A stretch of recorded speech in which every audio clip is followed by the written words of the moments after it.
in the building, man. What's happening with everybody, man?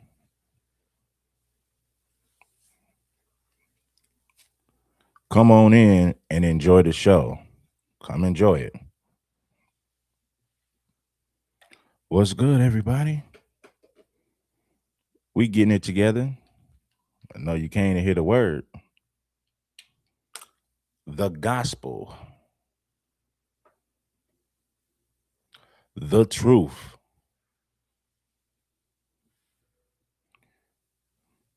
Nothing much, man. Just chilling, chilling.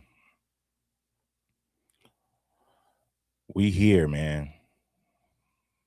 The content is rolling. SR Serum, man. I got your emails, bro. So I'm gonna really go through it today. Shout out to everybody who's been rocking with the channel. Shout out to everybody who's been supporting the platform. Okay. Let's take it down a little bit. Let's take it down a notch. The devil does play both sides. Listen, you already know, SR. Your boy angry, man. This is the crazy part about it.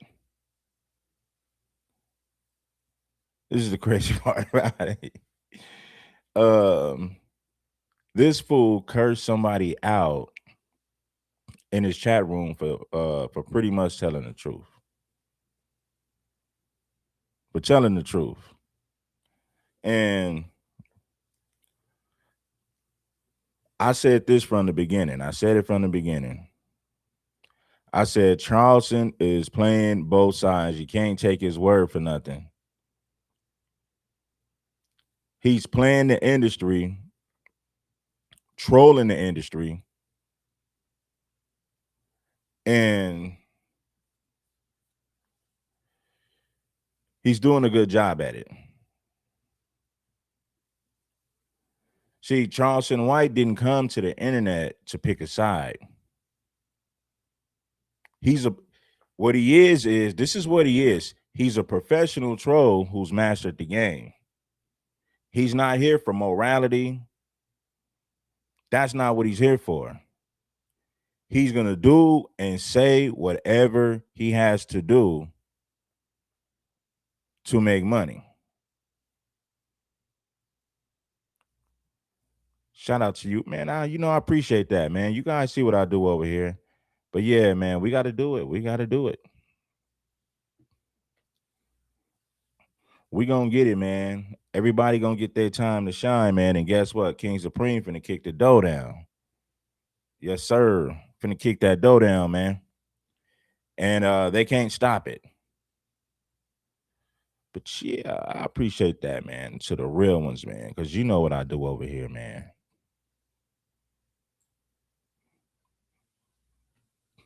Charleston White don't give a damn about nobody. He gonna say whatever. He gonna do whatever. He gonna play the left side. He gonna play the right side. He gonna play the front. He gonna play the back. Listen, homies, whatever's convenient in the moment, that's what he's gonna do. That's exactly what he's gonna do. Hold on one second, man. I gotta grab my package at the door, man. It's gonna take like 20 seconds.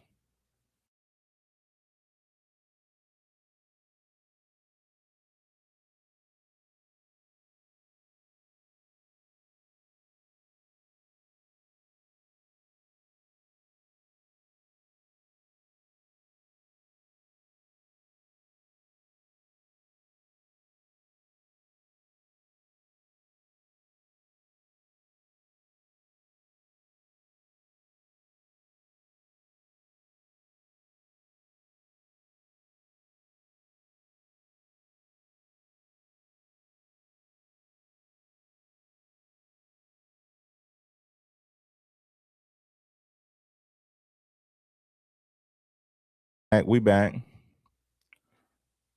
Had to go check my package at the doorstep. Got some things from Amazon, man. Now that I didn't grab my Amazon package. Hold on 1 second. We're going to get back at it. I need everybody to get the likes up.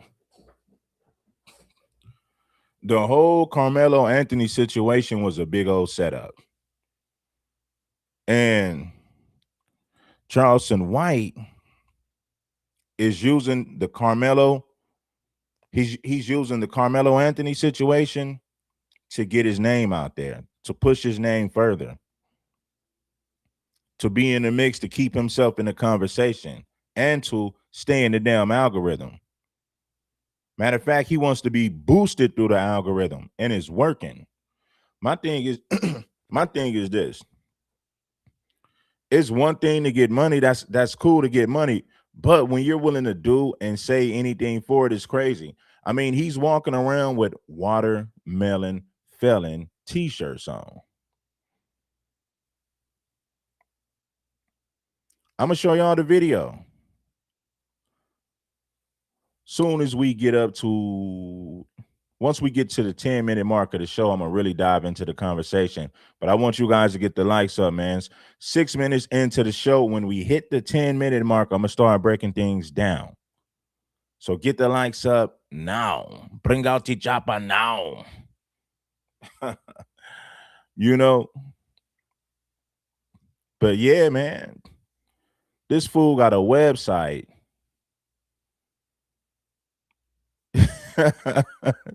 This fool's selling watermelon felon t-shirts on his website, and he's walking around the airport with the shirt on. I'm gonna show y'all the video. Watch. As soon as we get to the 10-minute mark, you're gonna be like, man, this dude is a fool.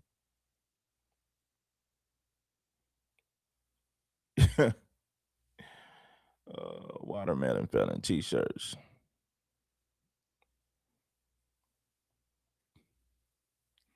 Shout out to the homie Scoop, man.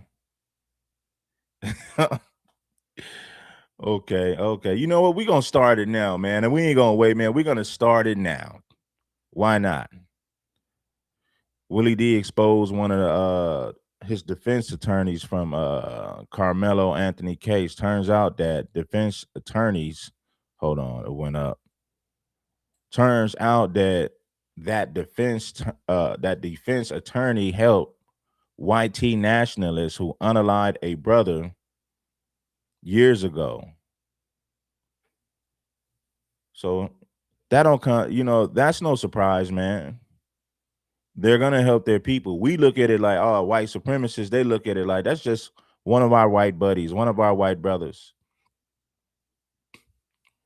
And that's the reality of it, right? Now think about what just happened the other day. Last week in Georgia, white supremacists shoots up a family reunion with an assault rifle. He planned it, came back and started shooting, buddy.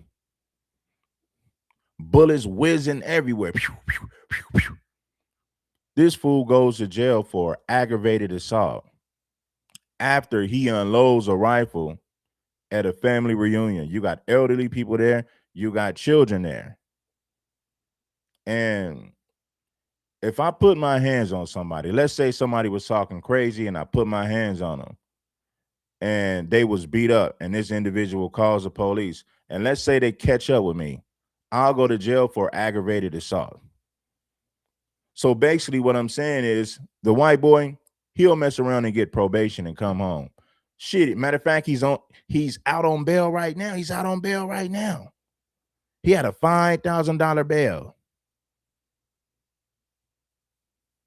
This white dude went to his house, came back with a rifle and unloaded. Clearly, it was premeditated.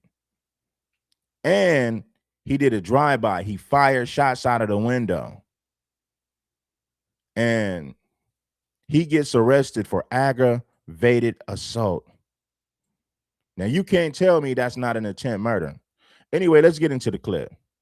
We hit the 10-minute mark. Let's go. Charleston White is getting ready to tell you that he's playing everybody. He don't give a damn about the Karmelo family. He don't give a damn about the Metcalf family. It's all about the money, buddy. It's called content.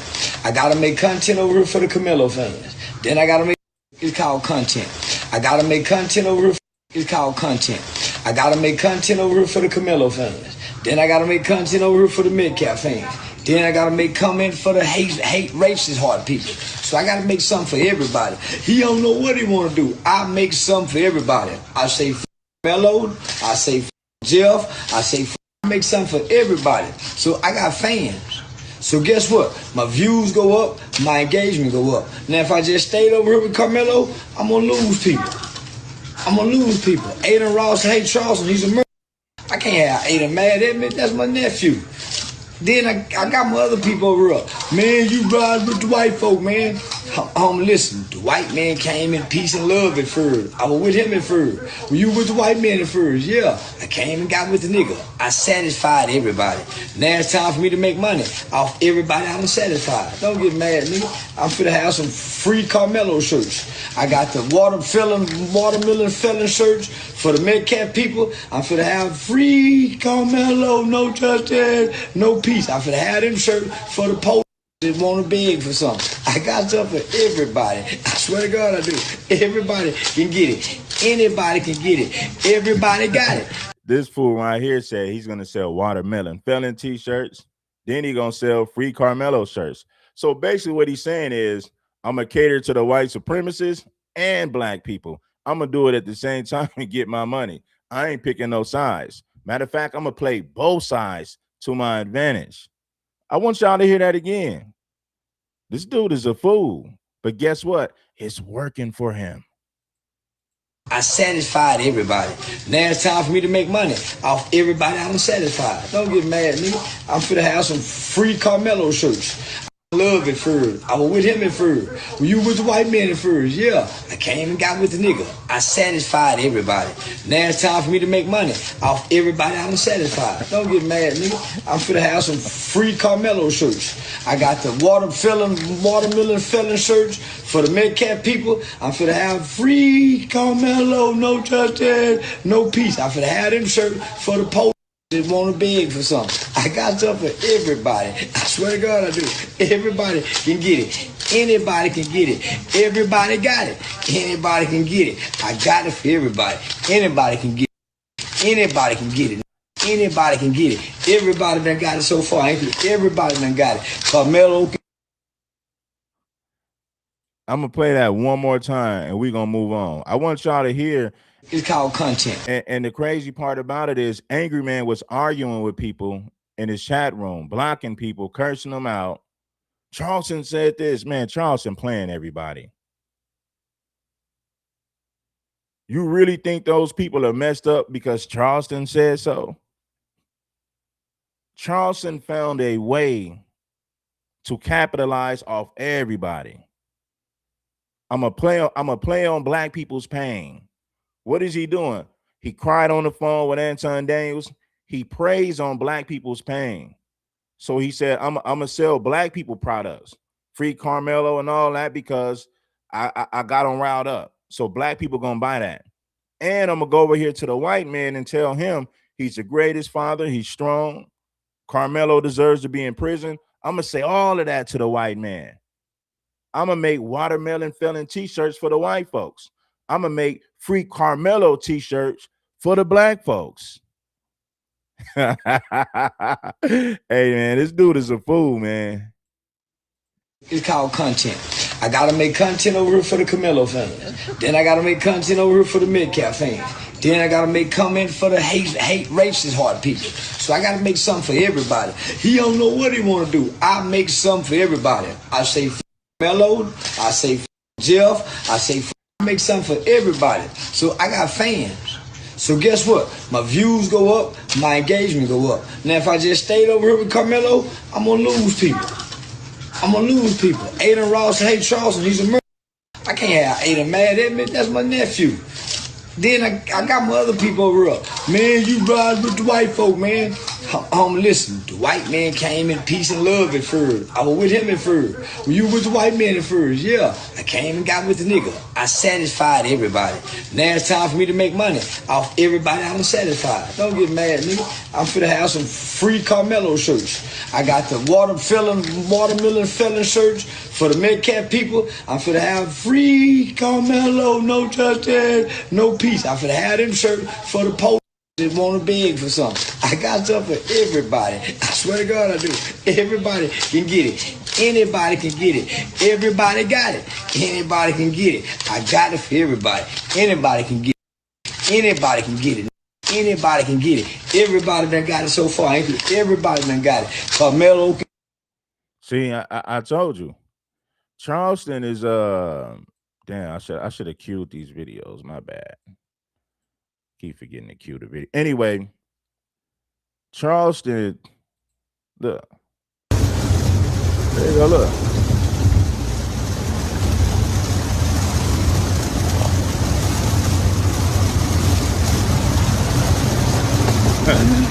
Yeah, make sure y'all get y'all Karmelo Anthony watermelon filling shirts.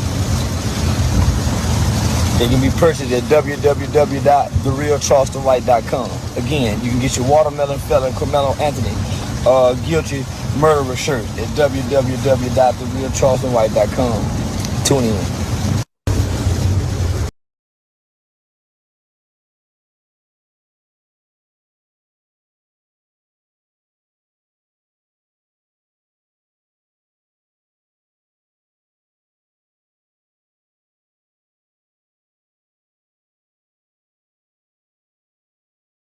CharlestonWhite.com. Again, you can get your watermelon felon Karmelo Anthony guilty murderer shirt at www.therealcharlestonwhite.com. Tune in.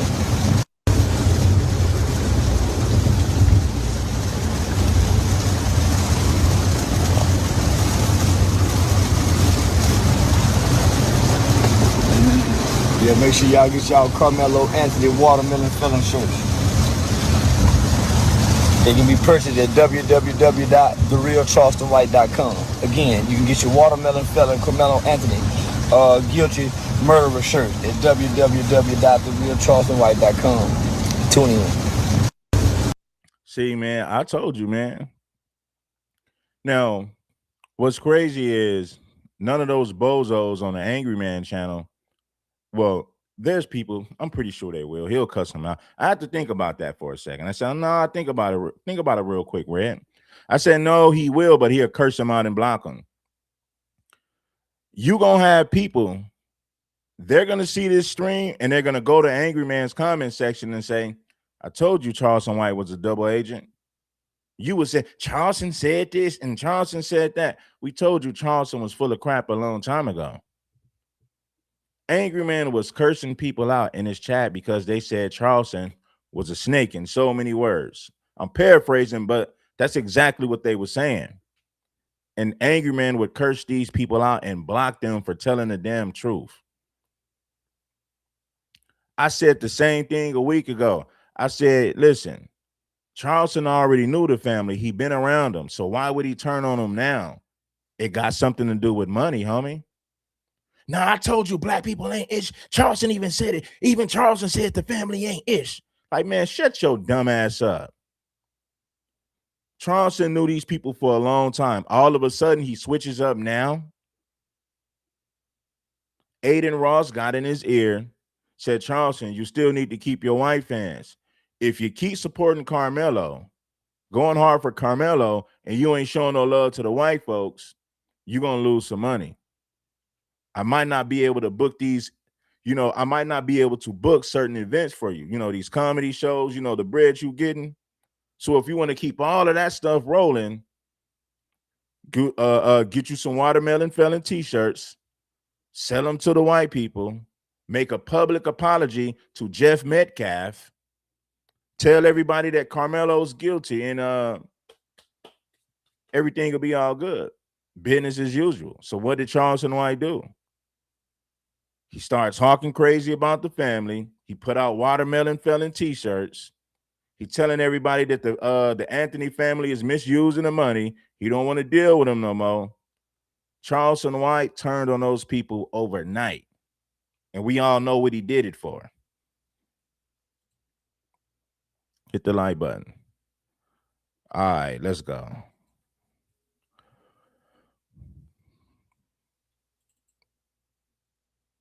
That's the crazy part about it, man.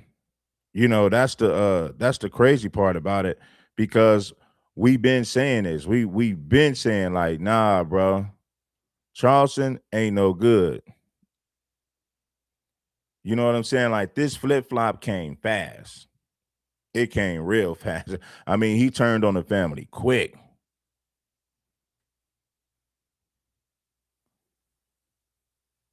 I'm talking, I'm talking real quick. He got that phone call. He was, oh, okay, cool. All right. All right. I'm gonna get my act together. I'm gonna do what's right. So yeah, man, the flip flop was fast, man. He didn't waste no time with it. You know, he like, oh, all I gotta say is, okay. So when companies and corporations got into YouTube, that's when it got fake, right? See, in the beginning, it was like you always gonna have characters on this platform, but what I'm saying is,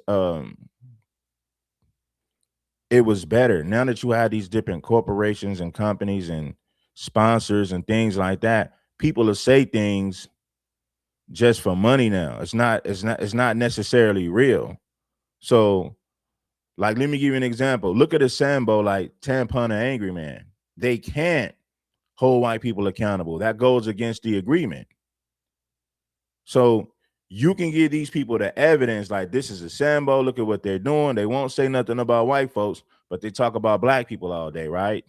They fans know that, right? They know everything I'm saying is true. They're not dumb, but they're addicted to the content. They love to hear that false narrative. It strokes their ego. It strokes their ego to hear that black people are ghetto, ignorant, uneducated. It strokes their ego to hear, especially another black person saying it. So the thing is, once these people start making money, you can call them a sellout all you want. All they give a damn about is that check. It's kind of like Young and Hefe. Don't care about nothing but what the checks say. And that's all they really care about. So it don't matter what we're saying about them. They're making more money. They're making more money than they ever made in their life. So it doesn't matter that they're black. They're going to double down on the black fatigue conversation as a black person. And you got to know that a white audience, you got to know that that type of content attracts a right-wing MAGA audience, white conservatives, right? But it doesn't matter anymore. The only thing that matters is the money. So that's exactly what happens. So when I do these videos, oh, you ain't, man, this ain't got nothing to do with no hating. I don't give a damn about nobody's success or money. What I'm saying, homie, is the truth. If you pay attention and you analyze it, you're gonna be like, damn, that's exactly what they doing. Come on, man, it ain't that hard to see. I know you guys ain't dumb. Trust and believe it ain't that hard to see. It's pretty damn simple. That's crazy though. But like I said, man, YouTube, you know what? YouTube is like this. Now you got some real people on here, but at the same time, you got a lot of fake people. What they'll do is they'll pander to a certain audience just to keep a certain amount of money coming in with the YouTube checks. Because words are very powerful. So if you got a large microphone and you're promoting a message, something that they want to get, and that's something that they really want out there. We'll promote black people saying this about other black people all day. We'll promote that through the algorithm. They promote it through the algorithm because it cosigns what they've been saying about black folks. So if we get somebody, if we get some token Negroes to spew these same talking points, then we can kick back and just do our thing. We ain't even got to be voices on a microphone. We'll pay black people to do it. You know what I mean? But like I said, it's all about the money. Nobody really gives a damn. So when you see these guys, they might say a few things that's real. Like I say, fake people can say real things at times. Let's get into the next clip, man. I wanted to share that with y'all. But yeah, Charleston White been playing both sides, man. And the crazy part about it is you had this idiot cursing people out for telling the damn truth in his chat room. The whole time, that's exactly what Charleston White been doing. He decided to go against the Anthony family to get in good faith, to get in good graces with the white people. Aiden Ross gave him a phone call. Charleston said, okay, I got to clean my act up. I can't really piss white people off. I really can't afford to piss white people off like that. So I'm going to listen to Aiden Ross. And yeah, it's crazy.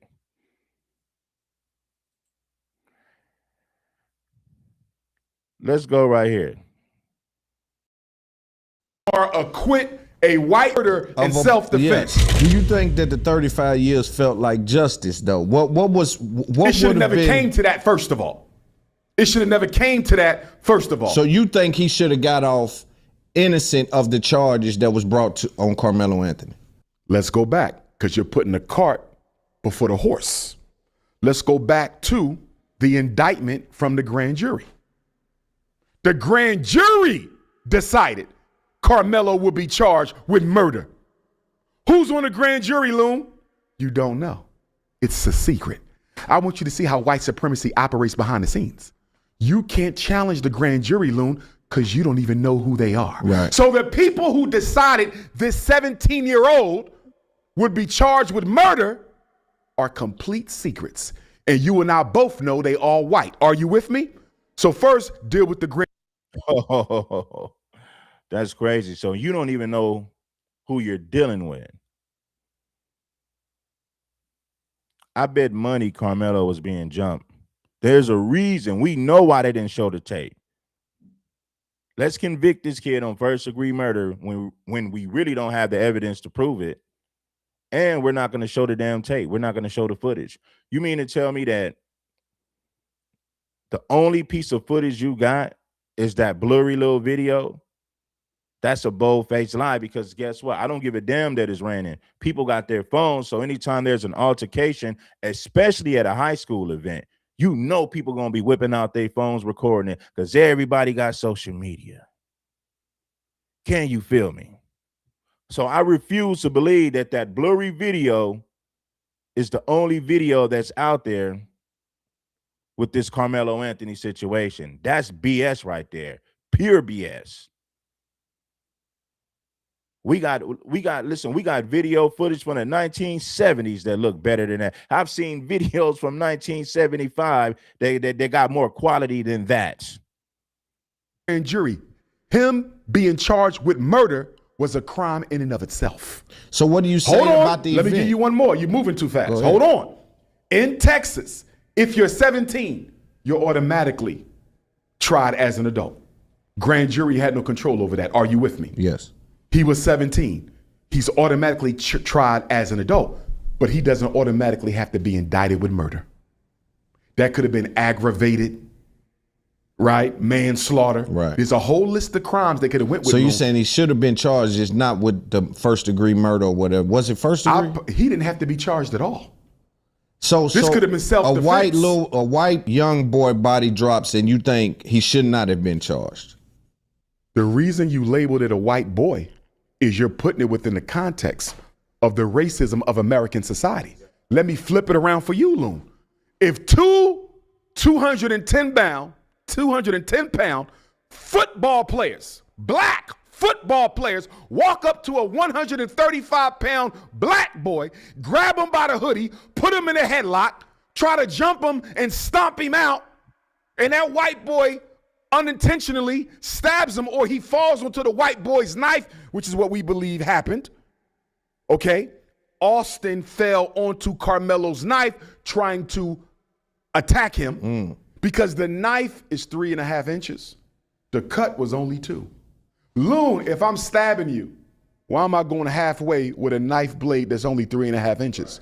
You fell onto my knife. Regardless, Loon, do you really think those 2 black boys who fell on that white boy's knife are going to get convicted of murder in 35 years? No. Do you think they even get indicted with murder? That's a fact. No, we I know don't. they don't. You know why? Because there's the case of another boy by the name of Kason Allison. Have you heard of him? Oh yeah. See, I like how he brought out case analysis. See, I've been going hard about this case analysis situation since last year. You know, when I was talking about it, I mean, maybe somebody else was talking about it, but very few people was talking about it. I got several videos about this case analysis thing last year. That's crazy. And he butchered somebody, and white people didn't campaign for him to get convicted on the first-degree murder charge, but he has the complexion for the protection. We understand that. So when they tell us this ain't got nothing to do with race, that's bullshit. Big time BS. It has nothing to do with race. Both situations took place in Texas. Karmelo Anthony's black, case analysis is white. Karmelo stabs once and runs, they convict him on first-degree murder. Case analysis butchers somebody, stabs him multiple times, he gets 10 years. He'll come home in 5. They charge Case analysis with what? Reckless homicide. Even though he multiple times. But look, these are the same people that's telling us, no, the Karmelo Anthony conviction has nothing to do with race. No, it has nothing to do with race. Man, if you let them folks tell you it ain't got nothing to do with race, you got to be the dumbest person in the world. This is clear as day right here, man. I need everybody that's watching to hit that damn like button, man. Want to get convicted of murder in 35 years. No. Do you think they even get indicted with murder? That's a fact. No, We I know they don't. You know Yeah. why? Because there's the case of another boy by the name of Kason Allison. Have you heard of him? No. Same year, same state. Former Belton High Case Allison got away with premeditated murder. What Case Allison did was clearly premeditated murder, but he was convicted on reckless homicide, which is similar to a manslaughter charge. Reckless homicide means you could have been drunk. You didn't intend to do it. It happened because you was reckless, so we still got to charge you. Or you shoot a gun in the air and you accidentally hit somebody and it was an accident. So that's reckless homicide, right? That's what he got charged with.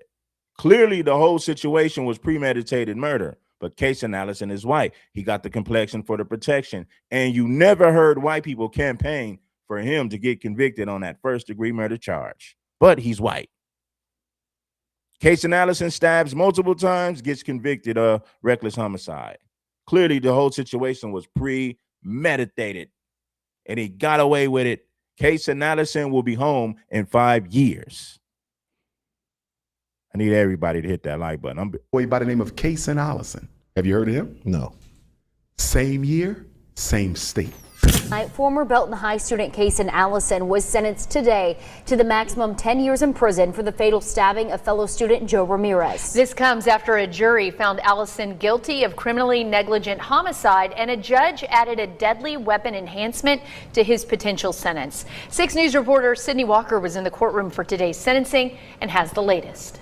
Nearly 3 years after Joe Ramirez died, the man who stabbed him will spend a decade behind bars. Judge Wade Faulkner sentenced Allison to 10 years in confinement in the institutional division. This comes after 9 witnesses testified, including the mothers of both Ramirez and Allison, school employees who responded to the stabbing, and Allison's therapist.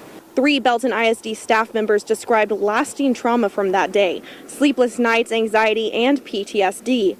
One teacher said the incident forced her into medical retirement. Joe's family tearfully shared how his loss has changed their lives and say they haven't received true justice. The defense presented Allison's parents and counselor, who testified about his growth and remorse over 3 years of therapy, revealing that Allison is now a father. Defense attorney Boyd warned that prison would be a, quote, death sentence for his client, and asked for just 2 years. But prosecutors successfully argued for the maximum, calling Ramirez's death, quote, entirely avoidable. When Faulkner announced the 10-year sentence, Ramirez's family erupted in applause and cheers. The judge quickly restored order while Allison's family sat in stunned silence. Following the sentencing, Ramirez's mother took the stand, looked Allison in the eye, and said, quote, "You get this measly 10-year sentence while I'm serving a life sentence without my son." The DA's office said, quote, they hope today's verdict can allow Joe's family and our community to move forward. Allison was immediately taken into custody and booked into the Bell County Jail, where he began his sentence today. In Belton City. What happened in Case and Allison's case, Loon? This white boy invited this Latino boy to the school's bathroom for a fight. The white boy, Case and Allison, was armed with a knife. He invites him to fight him with a knife. And in the course of the fight, he pulls out the knife, stabs the Latino 4 times. He dies alone. Same year, same state. He doesn't get charged with murder. He got charged with aggravated involuntary manslaughter or something to that effect. Guess what his sentence was? What? Premeditated. Karmelo didn't know they was coming into the tent. Cason's case, he invited the boy. He invited him to the bathroom, shanked him 4 times, Loon, murdered him. Even the students in the school said he was saying he wanted to put him on life support. Guess what his charge was? Aggravated involuntary manslaughter or something similar. Guess what the sentence was? 10 years. Guess when he'll get paroled? In 5. Help me understand something, Loon. Help me understand. Karmelo Anthony, Case and Allison. Same age, same state. The one, self-defense, murder conviction, 35 years. The other, premeditated stabbing 4 times, aggravated manslaughter. It's crazy. 10-year sentence. He's home in 5. Because Karmelo was convicted of murder, Loon, he has to do half the sentence. Yes. 17 and a half years. Case and Allison, 4 shanks. He'll be home in 5. So you think it's racism? I'm glad we got other people talking about this, because I've been talking about Case and Allison since last year. And I'm thinking, like, is anybody else going to mention this? Is anybody else going to talk about it? You know, because I was wondering when people was going to pick up on it and say, look at this right here. But they want to tell us it's not about race. That's nonsense. Don't let these people play with your intelligence, man. Don't let them do it. Don't let them play with your intelligence. This ain't got nothing to do with race. Hell. Anyway, I want to stay monetized. I got to watch my words. But we know better.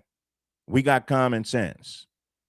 Clearly, this has everything to do with race. No. This has nothing to do with race. Please. Is the reason why they didn't interpret it with a lesser charge at any level, because they could have did it before they charged them. Grand they jury did sets it in the charge. But they could have, in the jury, they could have interpreted a lesser charge too. Okay, let's deal with that. Judge Cockroach told the jury, you can consider manslaughter. I don't believe he did that to help Karmelo. He did that to make sure Karmelo didn't walk like Rick Child Mean in Columbia, South Carolina. You see that? Yeah. Rick Child, the jury was given no instruction to consider a lesser charge. Find him guilty of murder or he walks. They did it on purpose. It was a setup. First of all, both cases were setups, and we'll get to Cyrus Carmack Belton later. Yes. With Karmelo Anthony's case, Judge Cockroach told the jury they could consider manslaughter, Loon, not to help Karmelo get a lesser charge, to make sure Karmelo wouldn't be acquitted. And I believe that there's definitely strategy involved with all things when you get into that court. Strategy? How about, okay, Mike Howard is the lead attorney for Karmelo Anthony, right? Caucasian Mike Howard. And then he's working with another Caucasian on the defense team, right? By the name of Toby. Toby is friends with and used to work in the same office as the prosecutor for the state. Let me ask you a question, Lon. Do you really believe that an attorney for Karmelo Anthony, black boy on trial for his life, has worked for years with the prosecutor prosecuting his client? Look at his loon. The man prosecuting your client is your friend. And you Man, peep that game, man. Hit that like button. Hey, man. Let me ask you a question, Lon. Do you really believe that an attorney for Karmelo Anthony, black boy on trial for his life, has worked for years with the prosecutor prosecuting his client? Look at his loon. The man prosecuting your client is your friend. And you mean to tell me they wasn't sharing notes? You mean to tell me there wasn't a game plan? You mean to tell me that this wasn't a setup for the beginning? First of all, if I'm talking to Mike Howard, the lead attorney for Karmelo, why was Toby an additional defense attorney on Karmelo's case if he's friends with the prosecution? Right. That is a conflict of interest. And I personally believe the reason Toby was put on Karmelo's defense was to feed the strategy to the prosecutor. And then we find out later that the prosecutor and the judge and Daddy Metcalf are all friends. Complete conflict of interest through the whole case. The judge, if that is found to be true, if what is alleged is found to be true, that judge need to be snatched off the bench, but it don't even matter no more, Loon. You know why? He's retiring anyway. Right. Karmelo's case might be the last case of his career. So he just wanted to lynch one more ninja before. We already knew this situation was rigged, though, right? See, you black folks are making excuses. They tried to use Charleston White to make the family look bad. Charleston White is a plant. Charleston White is a damn agent. Can't trust him. That's what informants do. He's funny. He's entertaining. Leave it at that. Anytime, listen, man, check this out, family. When it comes to issues like this or political issues, Charleston White has no voice. Charleston White will do anything for money. So it's not in our best interest. It's not in our best interest to take people like that serious at all. Trust and believe what I'm telling you, family. It works against our best interest to take somebody like Charleston White serious when it comes to issues like this, political issues. Charleston White is an entertainer. He's a comedian. Leave it at that. Outside of that, don't listen to him. But we said it way from the beginning. This whole situation was rigged. The whole trial was rigged. The judge is a fraud. What did he say when I showed the interview? The judge said, I don't know the Metcalf family. I wouldn't know if I seen them. Come to find out, that was a lie. The lie detector results are in right now, and it determined that was a lie. You do know the Metcalf family. You do have connections to the Metcalf family. The judge sat up there and lied. He lied, and he lied. So this whole situation was a damn setup. They won't show us the video. The judge rigged the whole thing. No black people on the jury. Of course, the young man was railroaded. They don't want to show us that he was jumped and confronted by 4 people. They don't want to show us that. And they use that Mexican kid, Eddie, to say, hey, man, when you go to court, say you don't know that fool. So when Eddie, the Mexican kid, who's the cousin of Karmelo's ex-girlfriend or whatever, ex-girlfriend, right? He tells the white folks, I don't know that fool like that. He didn't come over there because of me. You really think Eddie does that if white people don't get in his ear? Now, if it was a simple conversation and it had nothing to do with somebody being unalive, Eddie would have said, yeah, that's the homie. I told him to come through. See, but when everything unfolded, Eddie pretends like he don't know Karmelo like that, and he didn't invite him over there. Karmelo just came on his own. They're going to use that to paint Karmelo as a troublemaker, like he just came over there looking for problems. That's the only way they were going to get a first-degree murder charge. They planted the seed in people's mind that Karmelo was looking for problems. So what they did was they say, you know what? The jury ain't going to have no blacks on it because all it takes is one black person to say something different, and then you get a better outcome. So we're not going to have no blacks on the jury. The judge is already connected to somebody in the Metcalf family. We're not going to show the video. Eddie, we're going to get Eddie to say he don't know Karmelo like that. See, now check this though. This is what I wonder though.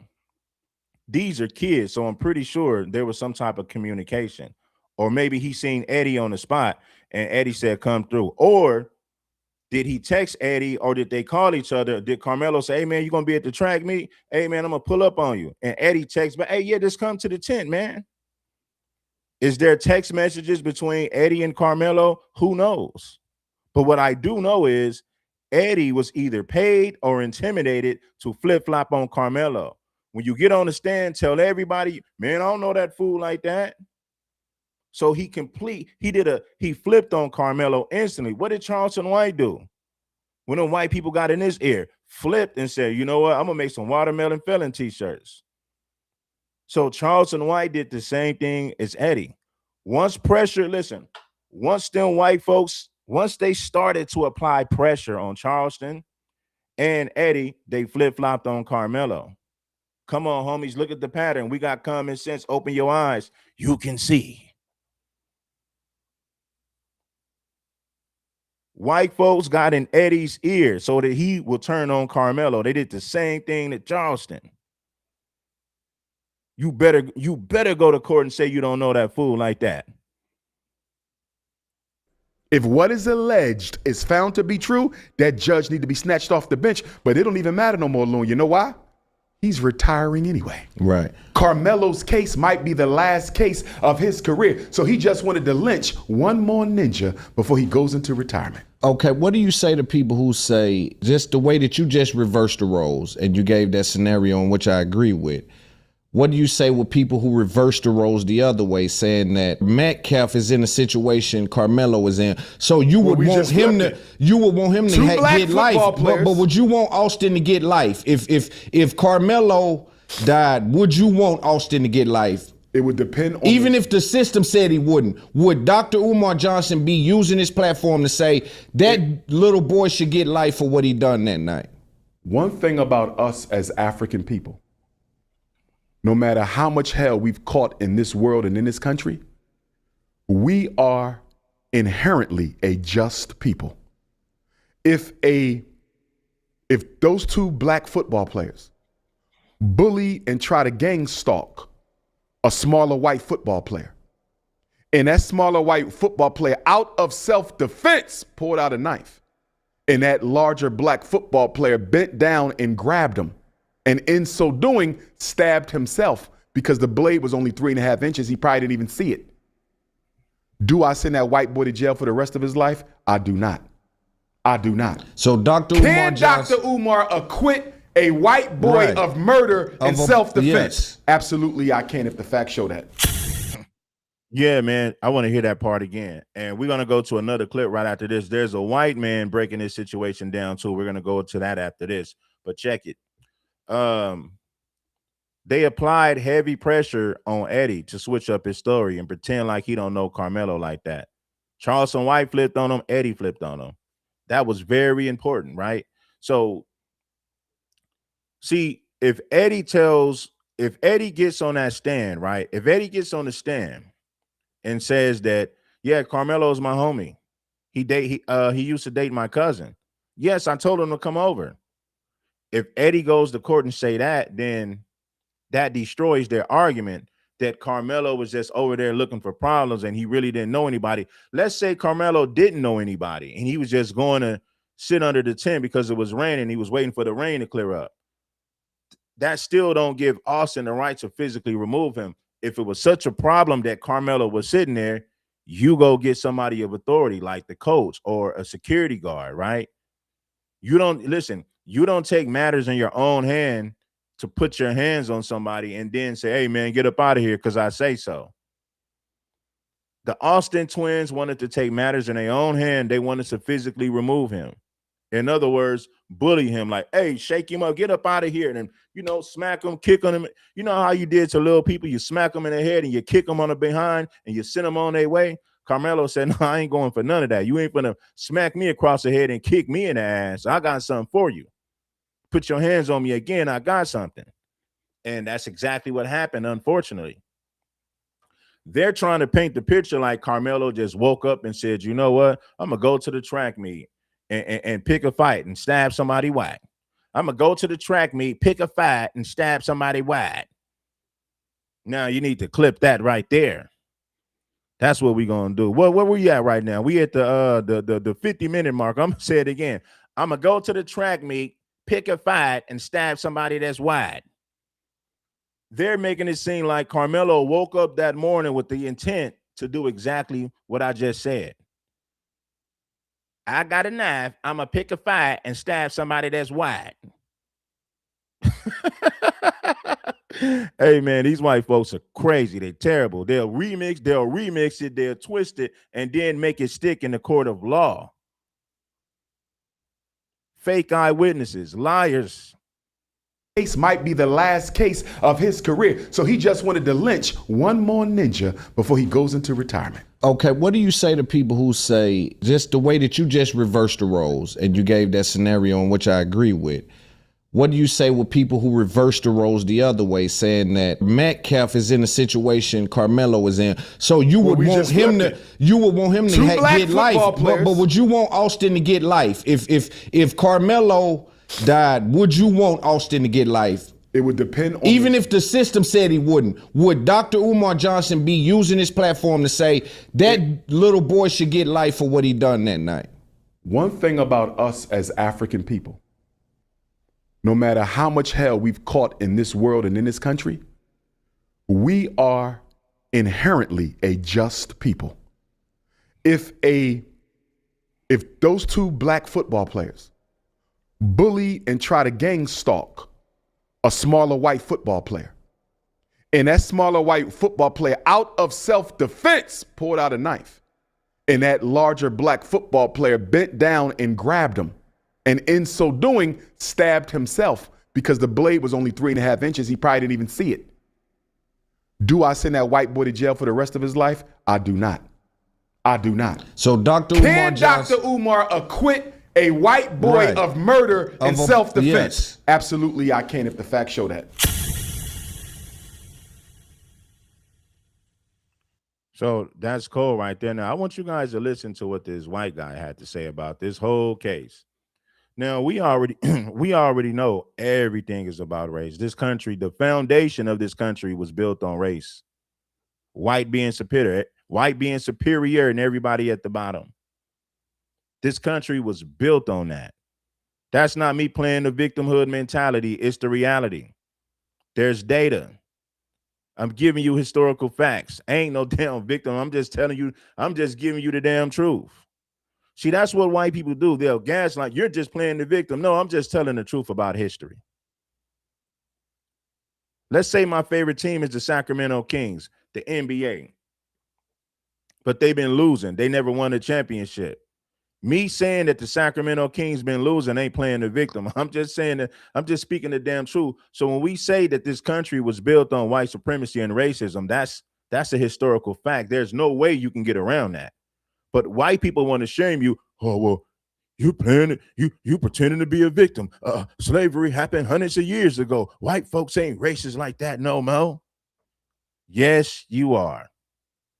When you raise $1 million for somebody like Shiloh Hendricks, boom, we know what it is. But you know what they tried to do to us? They tried to shame us so that we wouldn't support Karmelo Anthony. Oh, the black community is raising money for a killer.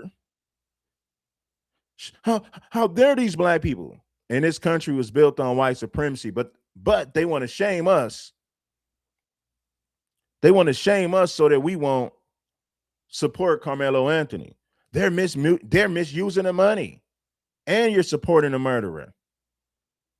Listen, man, you got weak-minded black people that fell for that. I'm going to say it again. You got weak-minded black people who fell for that. They let these white people brainwash them and convince them that, y'all donate money to a murderer. And the family is misusing the money. The whole time they're donating money to a white supremacist, a white nationalist, GoFundMe or something, or whatever it might be.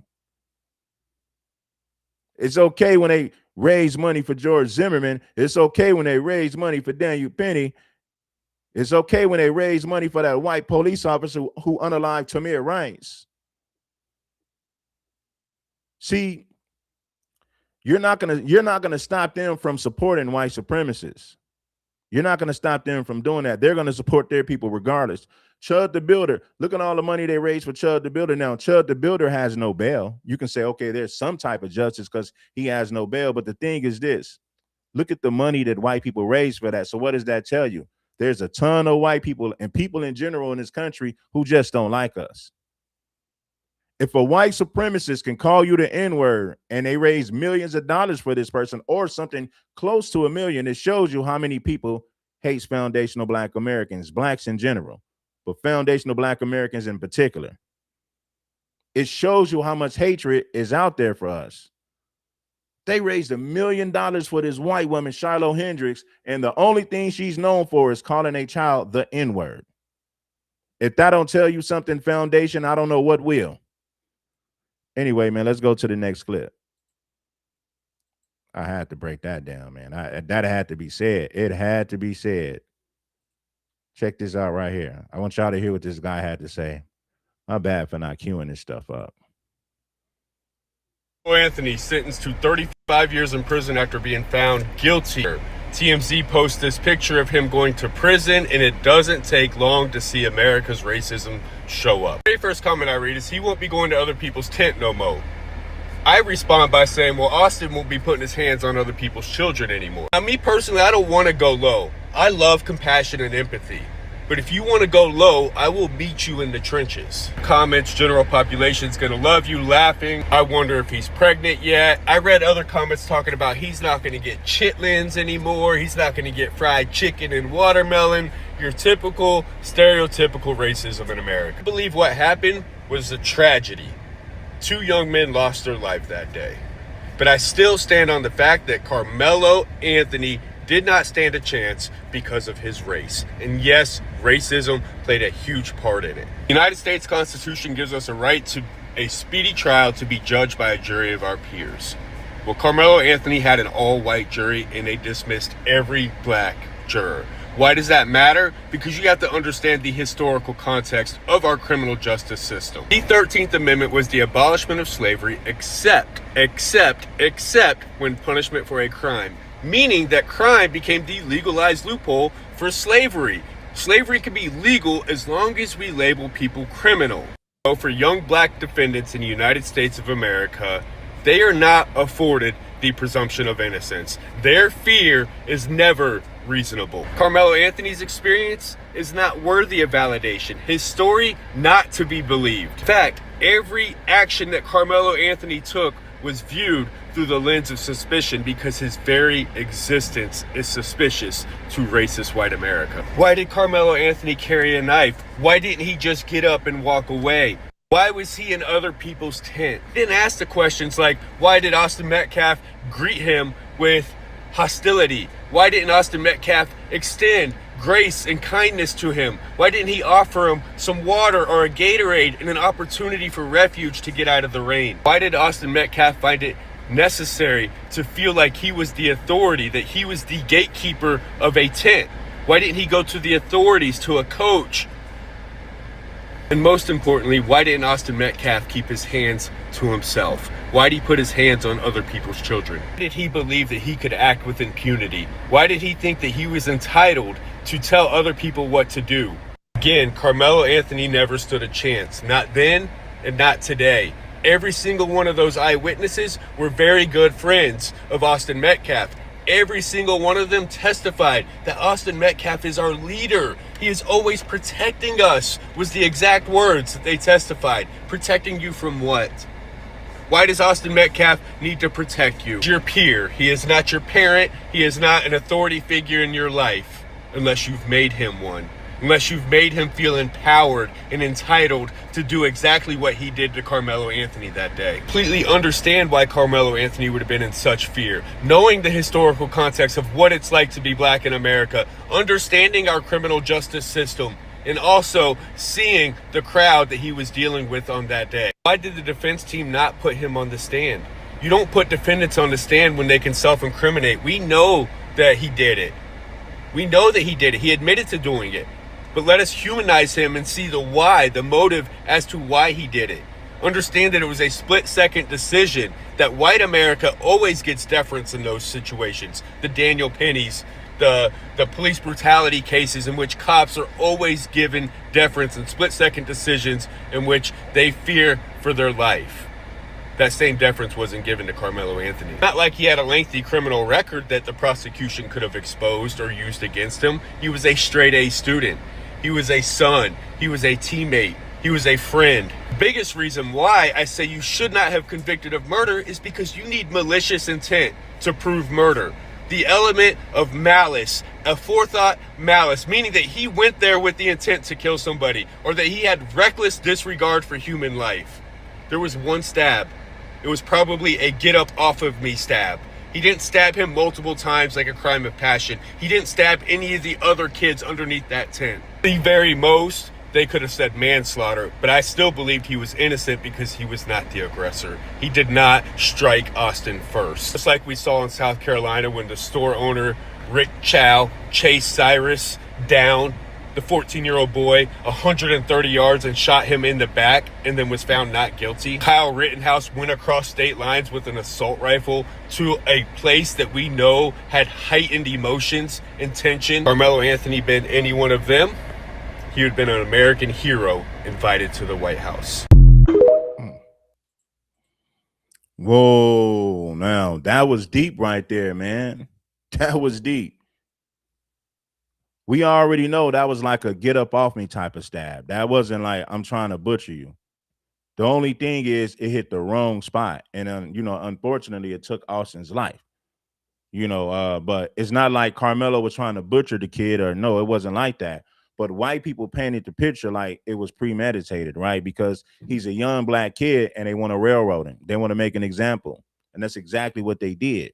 That's the whole reason why there was no blacks on the jury. The judge pretended like he had no connections, like he knew nobody connected to the Metcalf family, when in reality, he did. So the whole situation was a setup.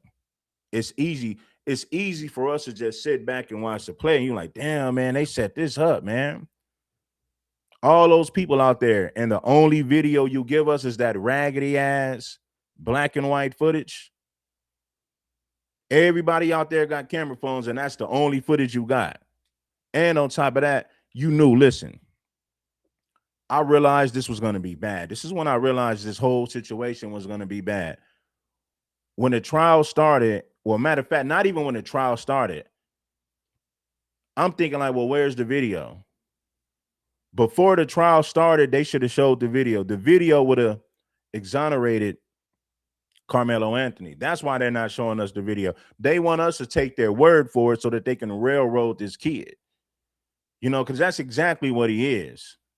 You're going to strip his best years away from him.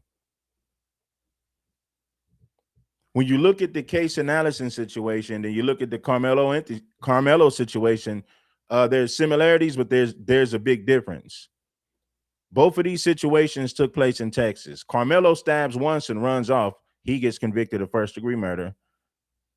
Even though you had some people that confronted him, Case and Allison told this Mexican kid to meet him in the bathroom. Prior to that, Case and Allison told everybody he wanted to put Jose on life support. He wanted to hurt him bad. Case and Allison takes a knife to school, butchers this kid, stabs him multiple times. Case and Allison convicted. Reckless homicide, 10 years. He'll be home in 5. Karmelo Anthony stabbed somebody that confronted him. Even it didn't matter that Karmelo told him, hey, don't put your hands on me again, because we already know Austin already did it once. Karmelo warned him to not do it again. And boom, that's what happens. So we see the difference between black crimes versus white crimes. I've been saying this for a very long time. Black men get way more prison time for the same crimes that white men commit. This Case and Allison, Karmelo Anthony situation is a prime example of how black men get more time for the same crimes that white men commit. This is crazy, though, man. This is crazy. Hit the like button for the game, baby. Hey, I got a whole lot to say today. I got a whole lot to say, man. I'm finna get up in your ear, man. Listen here. I got something for y'all, man. I want to play this. I want to play this for you guys real quick. And let's go to the next clip. Hit the like button. Let's go to Jake Lang. I want y'all to see this white supremacist by the name of Jake Lang.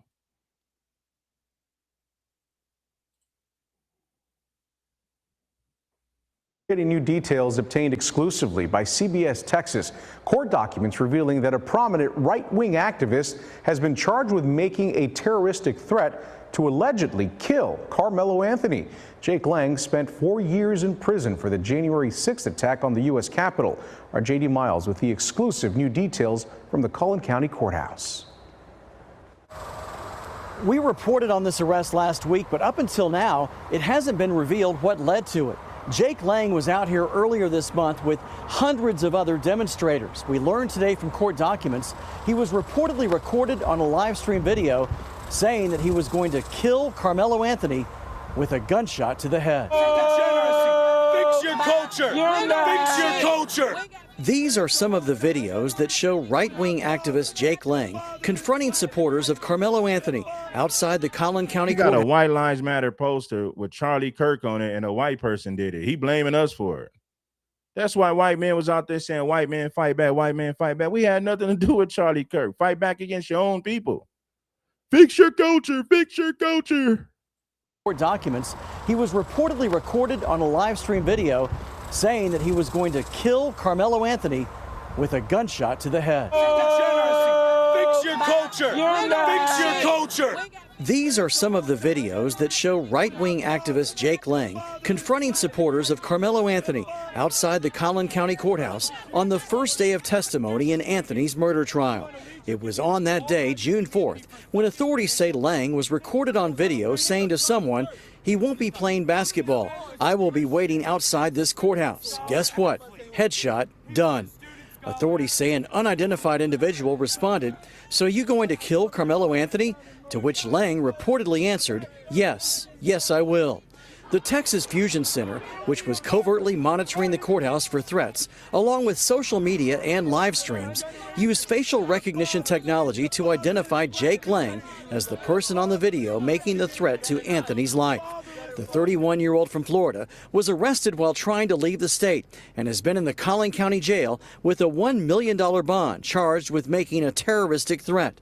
It's a felony that comes with a 2 to 10-year sentence if convicted. Here is a recording of the live stream, which got Lang in serious trouble. And I'll be right here too. Headshot. And I'll be right here too. So you gonna kill him? Yes. So you gonna kill Karmelo Anthony? Yes, I will. Lang has a history of arrests since he was pardoned by President Trump after spending 4 years in prison. I don't know why black people keep talking about the Klan. I mean, the Klan exists. The Klan is the old news. You got new white supremacist groups.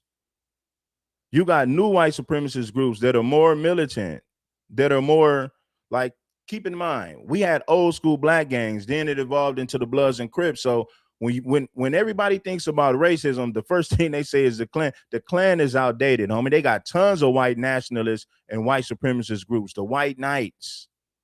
You know what I mean? The sons of Hitler, something like that. SOH. There's a gang of white supremacist groups across the country. The Ku Klux Klan, yes, they exist, but they're not the only white supremacist organization running around in this country. There's tons of them, homies. The Ku Klux Klan is outdated. So when we talk about white supremacy, the Klan is like, yes, they exist, but you got white supremacist groups that are way more vicious than the Klan. I'm going to say it again. You got white supremacist groups that are way more vicious than the Ku Klux Klan. I'm just saying. So a lot of you guys need to study and see what's going on. There's a lot of rallies and groups. A white nationalist ain't nothing but a white supremacist. White nationalist is a code word for white supremacists. For the January 6th, Lang has a history of arrests since he was pardoned by President Trump after spending 4 years in prison for the January 6th, 2021 riot at the U.S. Capitol. At the time of this latest arrest, authorities say Lang was already violating a criminal trespass warning he received outside the Collin County Courthouse 2 days earlier, which banned him from the property for 30 days. CBS News Texas discovered that Lang has an online fundraising account that's collected nearly $50,000 on the exact same crowdfunding website as one that just days ago shut down an account to collect money for the family of Karmelo Anthony.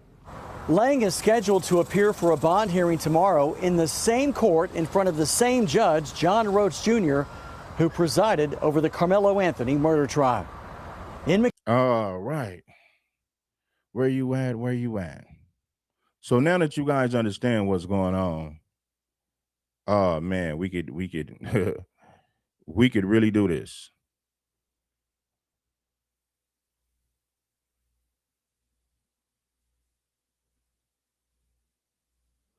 Hit that like button. Let's go. Let's go. The only thing you're gonna agree with the white supremacists on is the deportation of illegal immigrants, and that problem affects us more.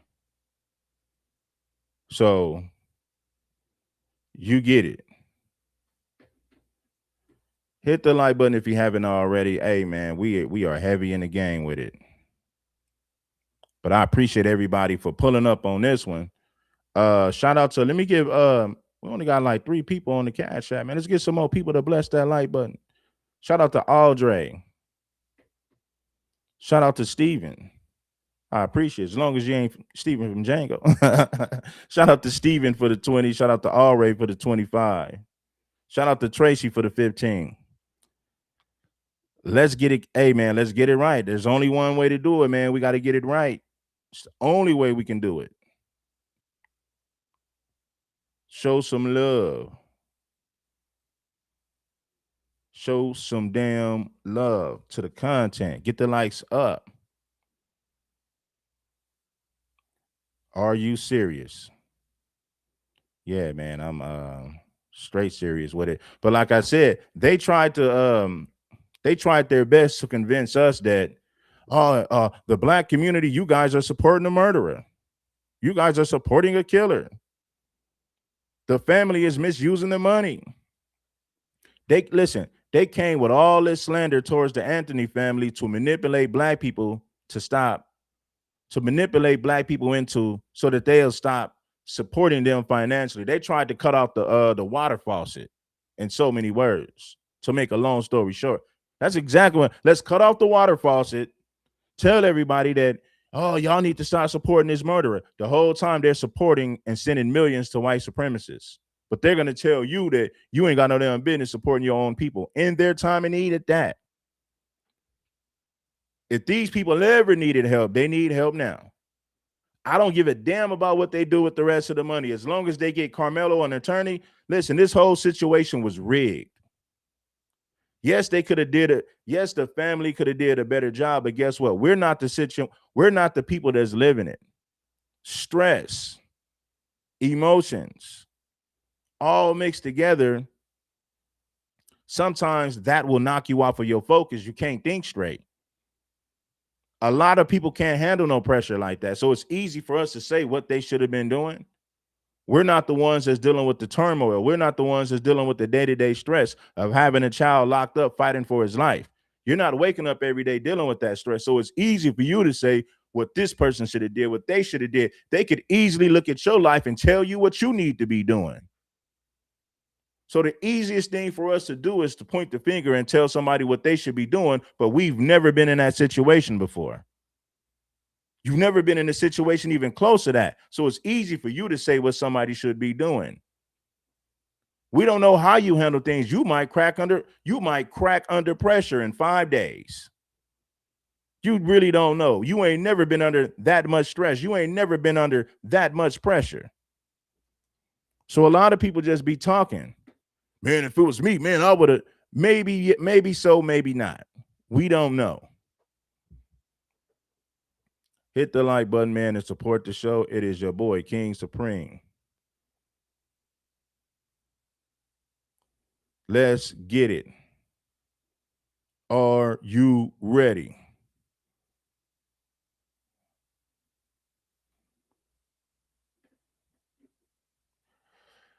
Let me see who we got up in here, man. Salute to the people that we got up in here, man. I appreciate it, man. Get the likes up, man. You guys want me to drop the link? We're going to drop the link. And I'm going to play this Charleston White clip again. I got another clip, but I want to show you how much of a snake Charleston White is. Charleston White said he played everybody. He played black people. He played white people. In other words, he's using this situation to get more money. He's using this situation to get his name out there. He really don't give a damn about the Anthony family. He really don't give a damn about the Metcalf family. He's selling watermelon felon t-shirts to white people, and he's selling free Karmelo t-shirts to black folks. So Charleston is a damn fool. But check this out right here, man. I'm gonna show you how much of a fool this dude is, man. Charleston don't give a damn about. He don't care about nothing besides the money. He don't care about nothing besides the money, man.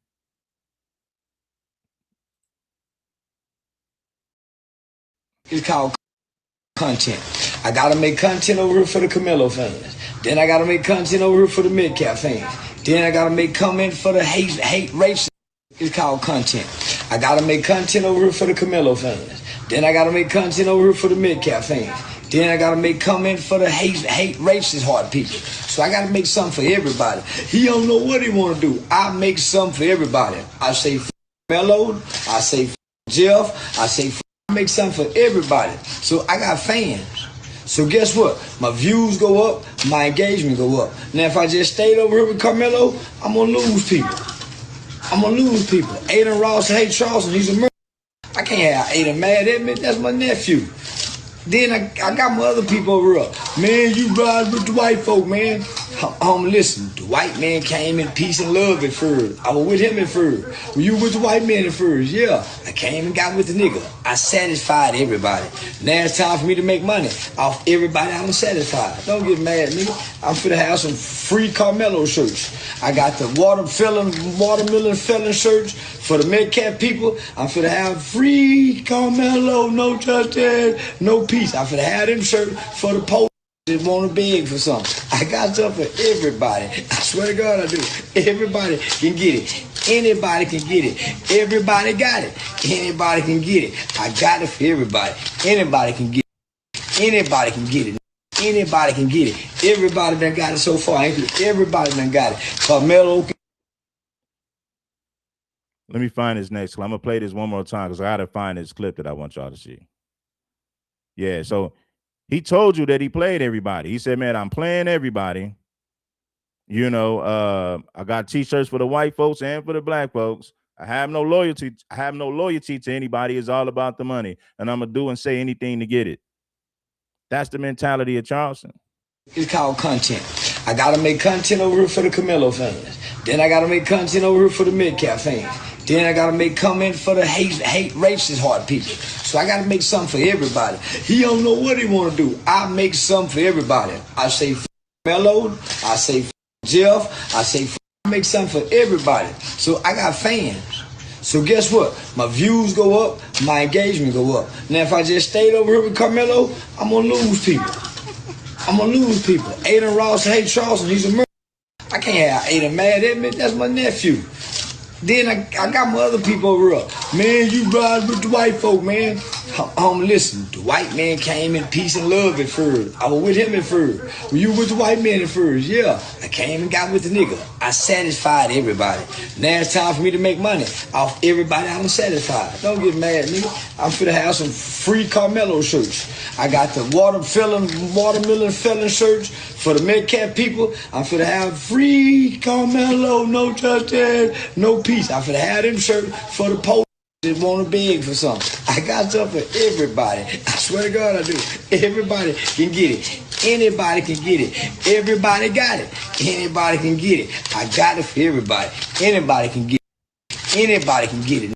Anybody can get it. Everybody done got it so far. Everybody done got it. Karmelo.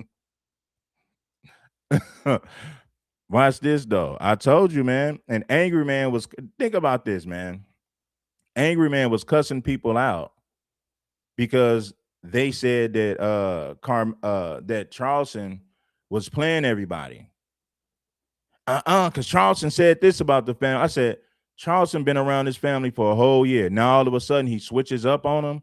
You can't see the play, but you claim to be so intelligent. He'll do anything to shit on black folks. Angry man looks like the penguin. The penguin from Batman. Angry man got the nerve to sit up there and talk all that stuff to people in his comment section for telling the damn truth. He cursed those people out and blocked them. And all they said was, you can't trust Charleston. He's playing black folks and white folks. Angry man cursed that dude out. And the other thing about this dude is this. A racist white person came in, angry man said, he goes, so you don't know if that person was white? Shut up. You don't know that some of these people are black that you curse out. Then you go on a tangent disrespecting black people and cursing them out. You don't know that these people are black. Anyway, a white supremacist came in his comment section saying racist stuff. Angry man said, well, I ain't gonna let you come in here and say that. Well, angry man, the only reason why they felt comfortable saying that around you because you're speaking for them. You made that white man feel comfortable that you made him feel so comfortable that he felt like he can just say whatever about black people in your comment section and, it'll be accepted. The words that you use every day, the nonsense that you speak, that's why that white man felt comfortable saying that in your comment section. And then what did angry man do? In order to save face, he did all that fake ranting. He didn't cuss that white man out like that. He just said, man, I'm going to kick you out of here. You can't be white talking crazy about black folks over here. He did that to save face. Your type of content attracts people like that. See, when people, listen, when white supremacists come over here, they come over here to troll me. They come over here to talk crazy to me. They come over here to troll me. They don't hop in my comment section saying something as if we're going to agree. That white man came to your comment section, said something because he felt like you guys should agree because he's listening to the things you say about black people every day. So what did angry man do? In order to save face, he had to pretend like he was upset about that. But in reality, he wasn't. He only did it to save face. Anyway, let's get back to this. This is the Watermelon Felon t-shirts. Check this out. Telling you, man, I've been calling these Sambos, bro.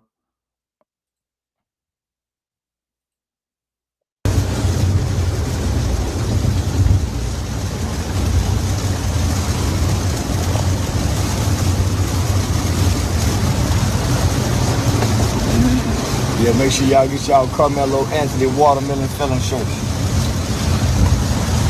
They can be purchased at www.therealcharlestonwhite.com. Again, you can get your Watermelon Felon Karmelo Anthony guilty murderer shirt at www.therealcharlestonwhite.com. Tune in.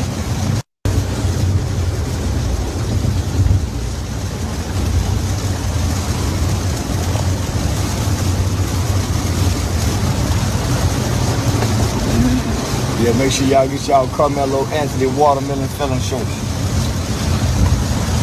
They can be purchased at www.therealcharlestonwhite.com. Again, you can get your Watermelon Felon Karmelo Anthony guilty murderer shirt at www.therealcharlestonwhite.com. Tune in.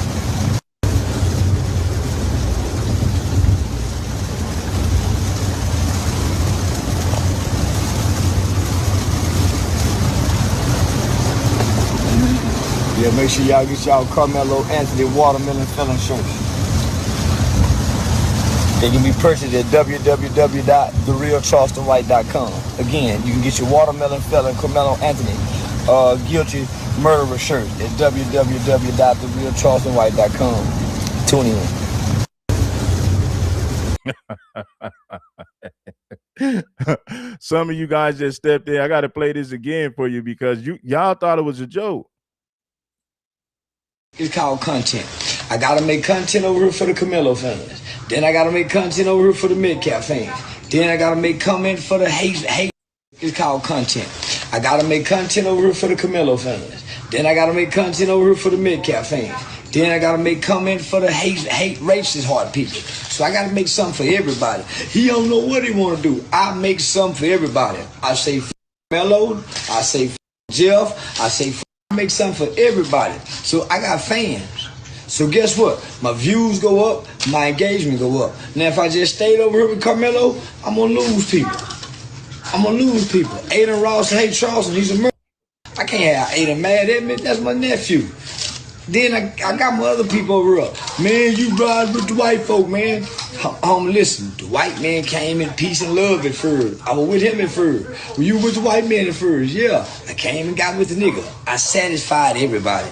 Now it's time for me to make money off everybody I'm satisfied. Don't get mad, nigga. I'm finna have some free Karmelo shirts. I got the Watermelon Felon shirts for the Metcalf people. I'm finna have free Karmelo, no justice, no peace. I'm finna have them shirts for the post just want to beg for something. I got something for everybody. I swear to God I do. Everybody can get it. Anybody can get it. Everybody got it. Anybody can get it. I got it for everybody. Anybody can get it. Anybody can get it. Anybody can get it. Everybody done got it so far. Everybody done got it. Karmelo. See, I told you, man. Charleston ain't got no loyalty to nobody. This dude is diabolical. For sure he is. He said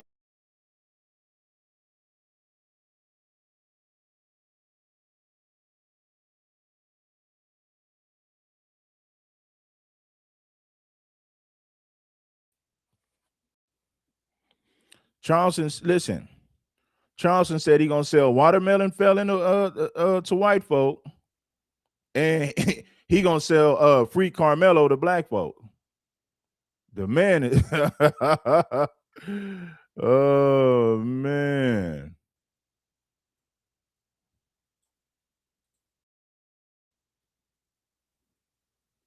Here we go. Karmelo's face. Yeah, man. He supposed to press the gas on that. But he belongs to the community on trial. That's crazy. Listen, when you fight one white person, you fight all white people. Let me give you one more question I would have for Mr. Mike, Karmelo's so-called attorney. Why did you not fight for a change of venue? Maybe he did, Loon. I didn't see it. There's no way Karmelo Anthony could have gotten a fair trial in Collin County, Texas.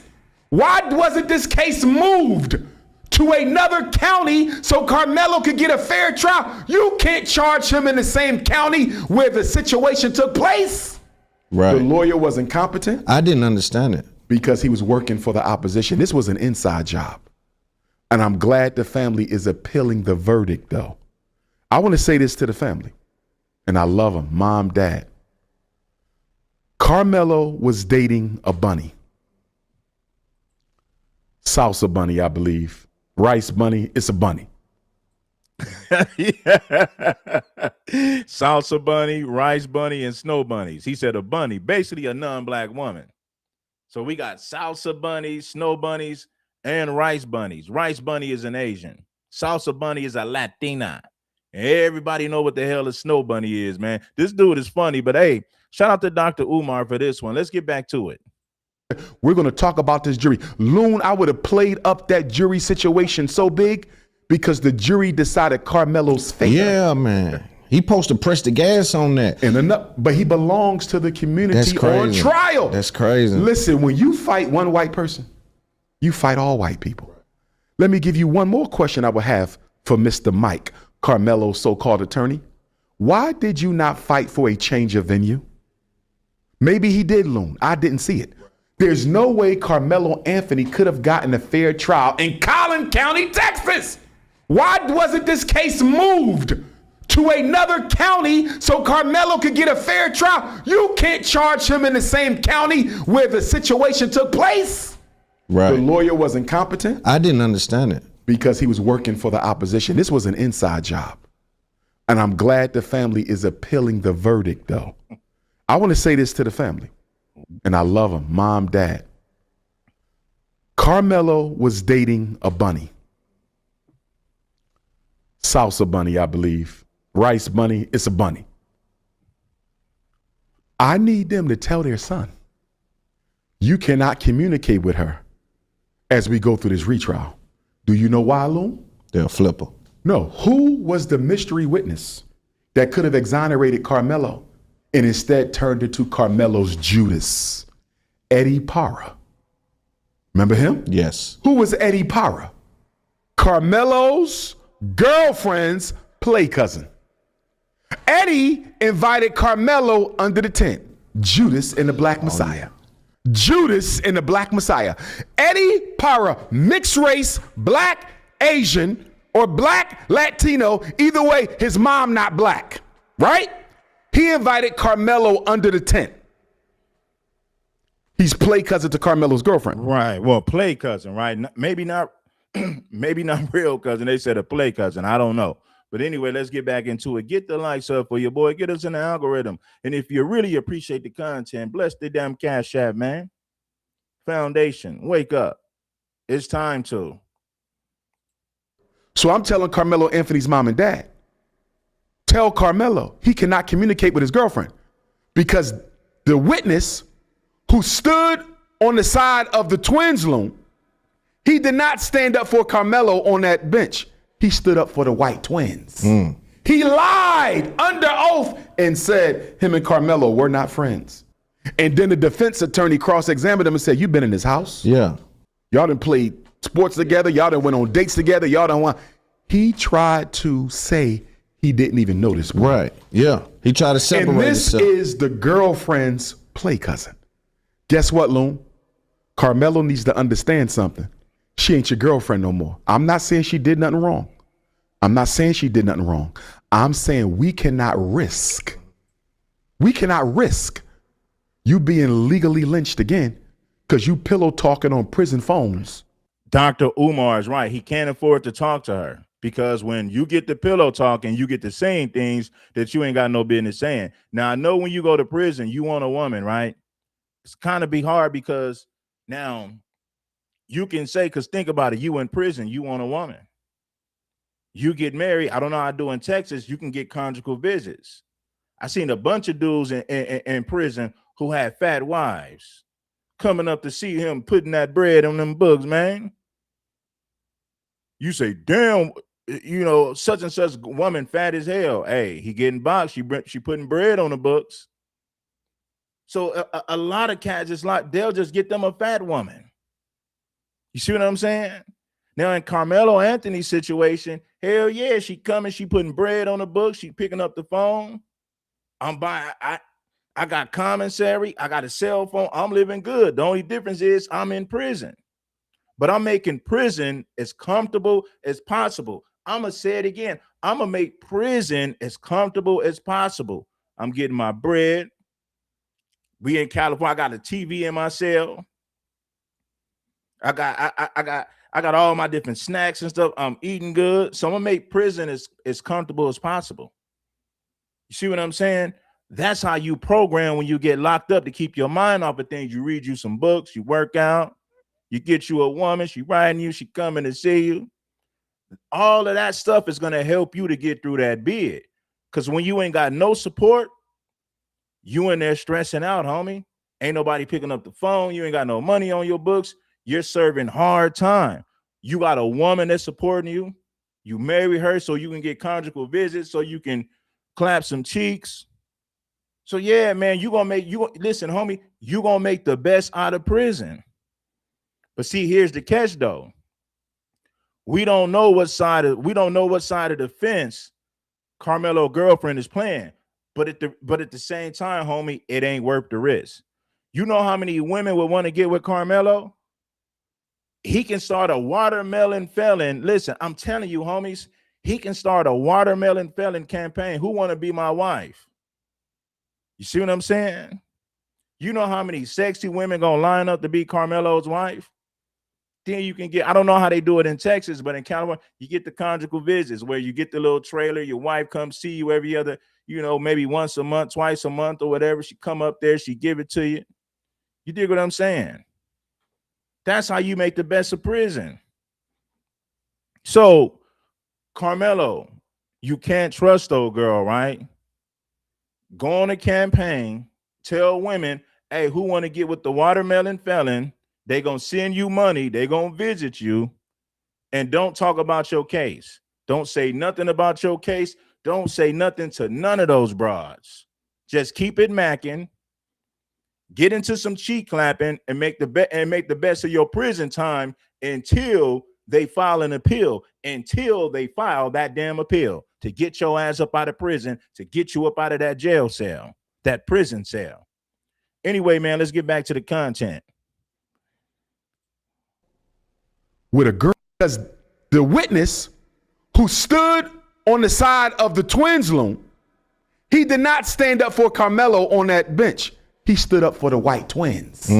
He lied under oath and said him and Karmelo were not friends. And then the defense attorney cross-examined him and said, "You've been in his house? Yeah. Y'all done played sports together. Y'all done went on dates together. Y'all done won." He tried to say he didn't even notice. Right. Yeah. He tried to separate And this himself. is the girlfriend's play cousin. Guess what, Loon? Karmelo needs to understand something. She ain't your girlfriend no more. I'm not saying she did nothing wrong. I'm not saying she did nothing wrong. I'm saying we cannot risk you being legally lynched again because you pillow talking on prison phones with a girl who could be feeding the enemy. I don't know if she's guilty or not, Loon, but we not taking no chances. Do you feel me? Right. The only person Karmelo Anthony should be talking to in that jail, mom, dad, and lawyer. Mom, dad, and lawyer. We can't trust nobody. You can't get no damn conjugal visits. Because do you want your life or are you worried about loneliness? You see this? Karmelo, you're going to have to be lonely right now, my brother. Because talking to her and she feeding Eddie was the Judas in this case. He's right about that. See, you really can't trust her because if you say the wrong thing, it's over. No appeal. You're convicted. You got to spend it. You listen, homie. You got to serve at least 17 years before they even consider parole. I'm going to say it again. With this conviction, the conviction that stands right now, you got to serve 17 years before they even think about considering parole. And yet and still, there's no guarantee that you will get parole after you serve those 17. They could easily say, "No, we don't think you're fit for society. Come and see us in another 10 years. You're 36. Come back when you're 46. Then maybe we'll consider paroling you, letting you out of prison." So you got to be mindful of that. When they say parole eligible, it don't mean that you're going to get it. Those white people on the parole board could easily say, "Nah, man, we don't think you're redeemed yet. You know, you ain't fit for society. See us in another 10 years. You'll be 46 by the time you get your next parole hearing. Your whole life is just gone. You're washed up now." Karmelo needs to understand something. Karmelo's girlfriend's play cousin. Eddie invited Karmelo under the tent. Judas and the Black Messiah. Judas and the Black Messiah. Eddie Para, mixed race, black, Asian, or black, Latino. Either way, his mom not black, right? He invited Karmelo under the tent. He's play cousin to Karmelo's girlfriend. So I'm telling Karmelo Anthony's mom and dad, tell Karmelo he cannot communicate with his girlfriend because the witness who stood on the side of the twins' loom, he did not stand up for Karmelo on that bench. He stood up for the white twins. He lied under oath and said him and Karmelo were not friends. And then the defense attorney cross-examined him and said, "You've been in his house. Yeah. Y'all done played sports together. Y'all done went on dates together. Y'all done won." He tried to say he didn't even know this. Right. Yeah. He tried to separate And this himself. is the girlfriend's play cousin. Guess what, Loon? Karmelo needs to understand something. She ain't your girlfriend no more. I'm not saying she did nothing wrong. I'm not saying she did nothing wrong. I'm saying we cannot risk you being legally lynched again because you pillow talking on prison phones with a girl who could be feeding the enemy. I don't know if she's guilty or not, Loon, but we not taking no chances. Do you feel me? Right. The only person Karmelo Anthony should be talking to in that jail, mom, dad, and lawyer. Mom, dad, and lawyer. We can't trust nobody. You can't even talk to other inmates because a lot of snitches are looking to get their sentence reduced. So you got to be careful about what you say. You can't trust nobody. You got all type of snitches and informants who are serving time. The first thing they're going to do is, man, what they're going to do, hey, man, you've been chopping it up with Karmelo. They'll put a wire on this dude or some type of audio device. Well, the next time you get around Karmelo, get Karmelo to talk about his case. So they'll get you. You will start talking about your case, not even knowing that this person is recording you and he's feeding information to the warden, to the authorities. He's looking to get his time reduced. He might be serving 20. They say, "Hey man, if you get some information from Karmelo, we'll let you go in 3 years. We'll cut all that prison time down and let you go in 3. You think he ain't gonna do it? If he looking at 20 in the penitentiary, come on, homie. I think we already know. He looking at 20 and he can snitch and come home in 3. What you think he gonna do? You can't get no damn conjugal visits? Because do you want your life or are you worried about loneliness? You see this? Karmelo, you're going to have to be lonely right now, my brother. Because talking to her and she feeding Eddie was the Judas in this case. Eddie could have told the truth. But you know why Eddie didn't tell the truth, Lou? Because Eddie know he helped instigate the conflict. Eddie was one of the ones with the twins egging Karmelo on. You ain't got nothing in that bag. They dared him to pull the knife out. And Eddie, Karmelo's fake ass friend, is part of the reason this situation happened. You invited him under the tent. You instigated the fight, and that boy lost his life. And then you got the audacity, after inviting me under the tent, after instigating the crisis that led to this boy's life, you got the audacity to come to court, sit on a stand, and tell the world you don't even know me. Yeah, that's crazy. This is why, Lone. And you know me, I accept and I embrace our mixed race Africans. But if you have black children, all black children, if you have black freedmen as children and they got mixed race friends, you better find out what the non-black parent thinks about black people. Yeah, that's true. That is very true. I grew up around Mexicans and Latinos, and I even knew some, a few Asians, me being from Los Angeles. So once you realize how the parents truly feel about black people, you really can't hang with them, because if something hits the fan, they're going to disown your child, and your child is going to be on their own. So it's very important that we educate our children about how people feel about us. We don't want to indoctrinate them to be racist, but we want them to be aware of what's going on so that they can make better decisions when it comes to the people they hang with. So we got to give these children some game. It is time to game our children up, family. 100%. I accept and I embrace our mixed race Africans. But if you have black children, all black children, if you have black freedmen as children and they got mixed race friends, you better find out what the non-black parent thinks about black people. Because I'm going to tell you what I think.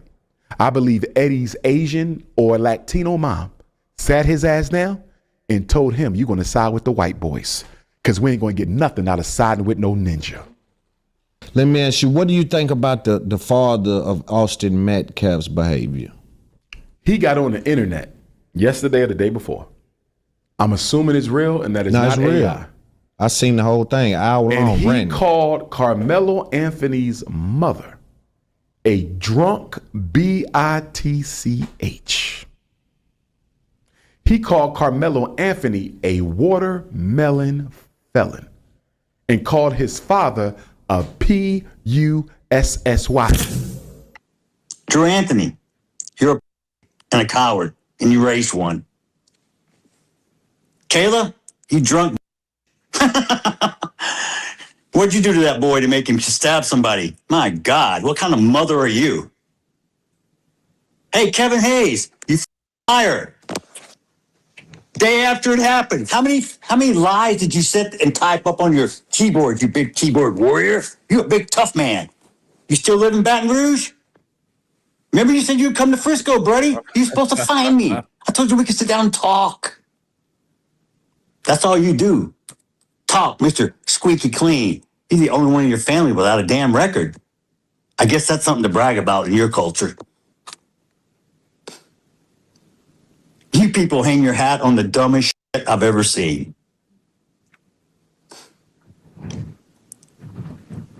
Let me make one up. Y'all can let me make something racist up so y'all can go viral. I got a new name for Mello, okay? Because he was such this little boy y'all was trying to portray. How about watermelon felon? How's that one strike you? But let me show you the Machiavellian military mindset of Caucasians. Let me show you the Machiavellian military mindset of Caucasian. What was Daddy Metcalf doing before the trial, Lone?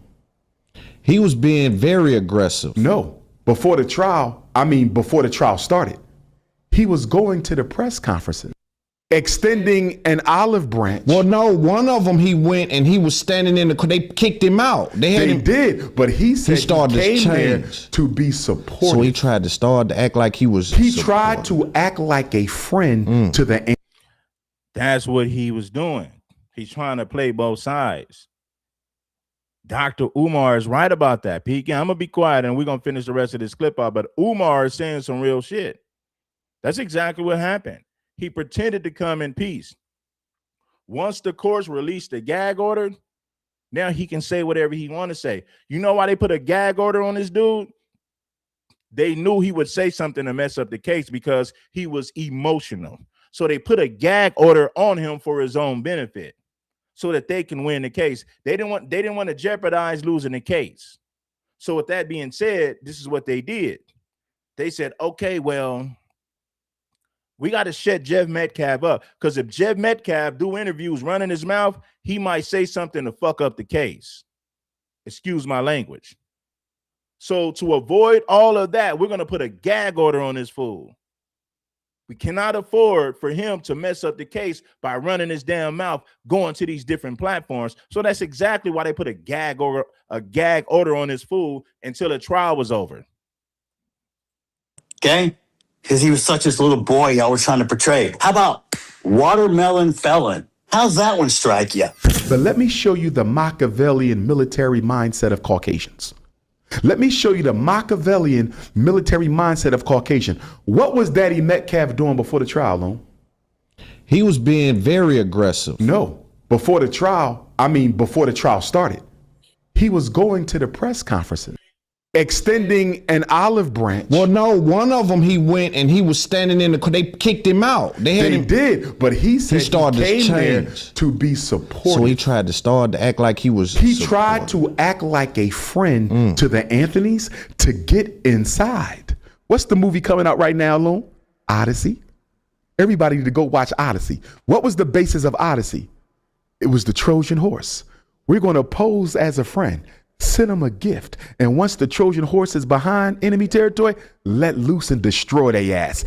That's exactly what Daddy Metcalf was going to do. How do you go from going to the press conferences, trying to extend an olive branch, trying to establish some sort of conciliatory agenda, trying to achieve solidarity with the boy who accidentally took your son's life? How do you go from being a friend to the Karmelos to calling them watermelon felons in black bitchs? He was never a friend.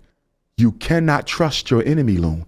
The problem is Black America are still not convinced, because despite what happened to Cyrus, despite what happened to Karmelo, despite what happened to Trayvon, despite what happened to Sandra Bland and Sonia Massey and Amir Locke and Freddie Gray and Philando Castile and Alton Sterling, despite all of that, we have been conditioned through black religion to not see skin color. Listen to me, Lou. Oh my God, he's getting deep with the psychology. Dr. Umar might not be the best when it comes to business, but when it comes to white supremacy and psychology, the brother is on point. See, I give props to Dr. Umar when it comes to his strong suits, things that he's actually good at.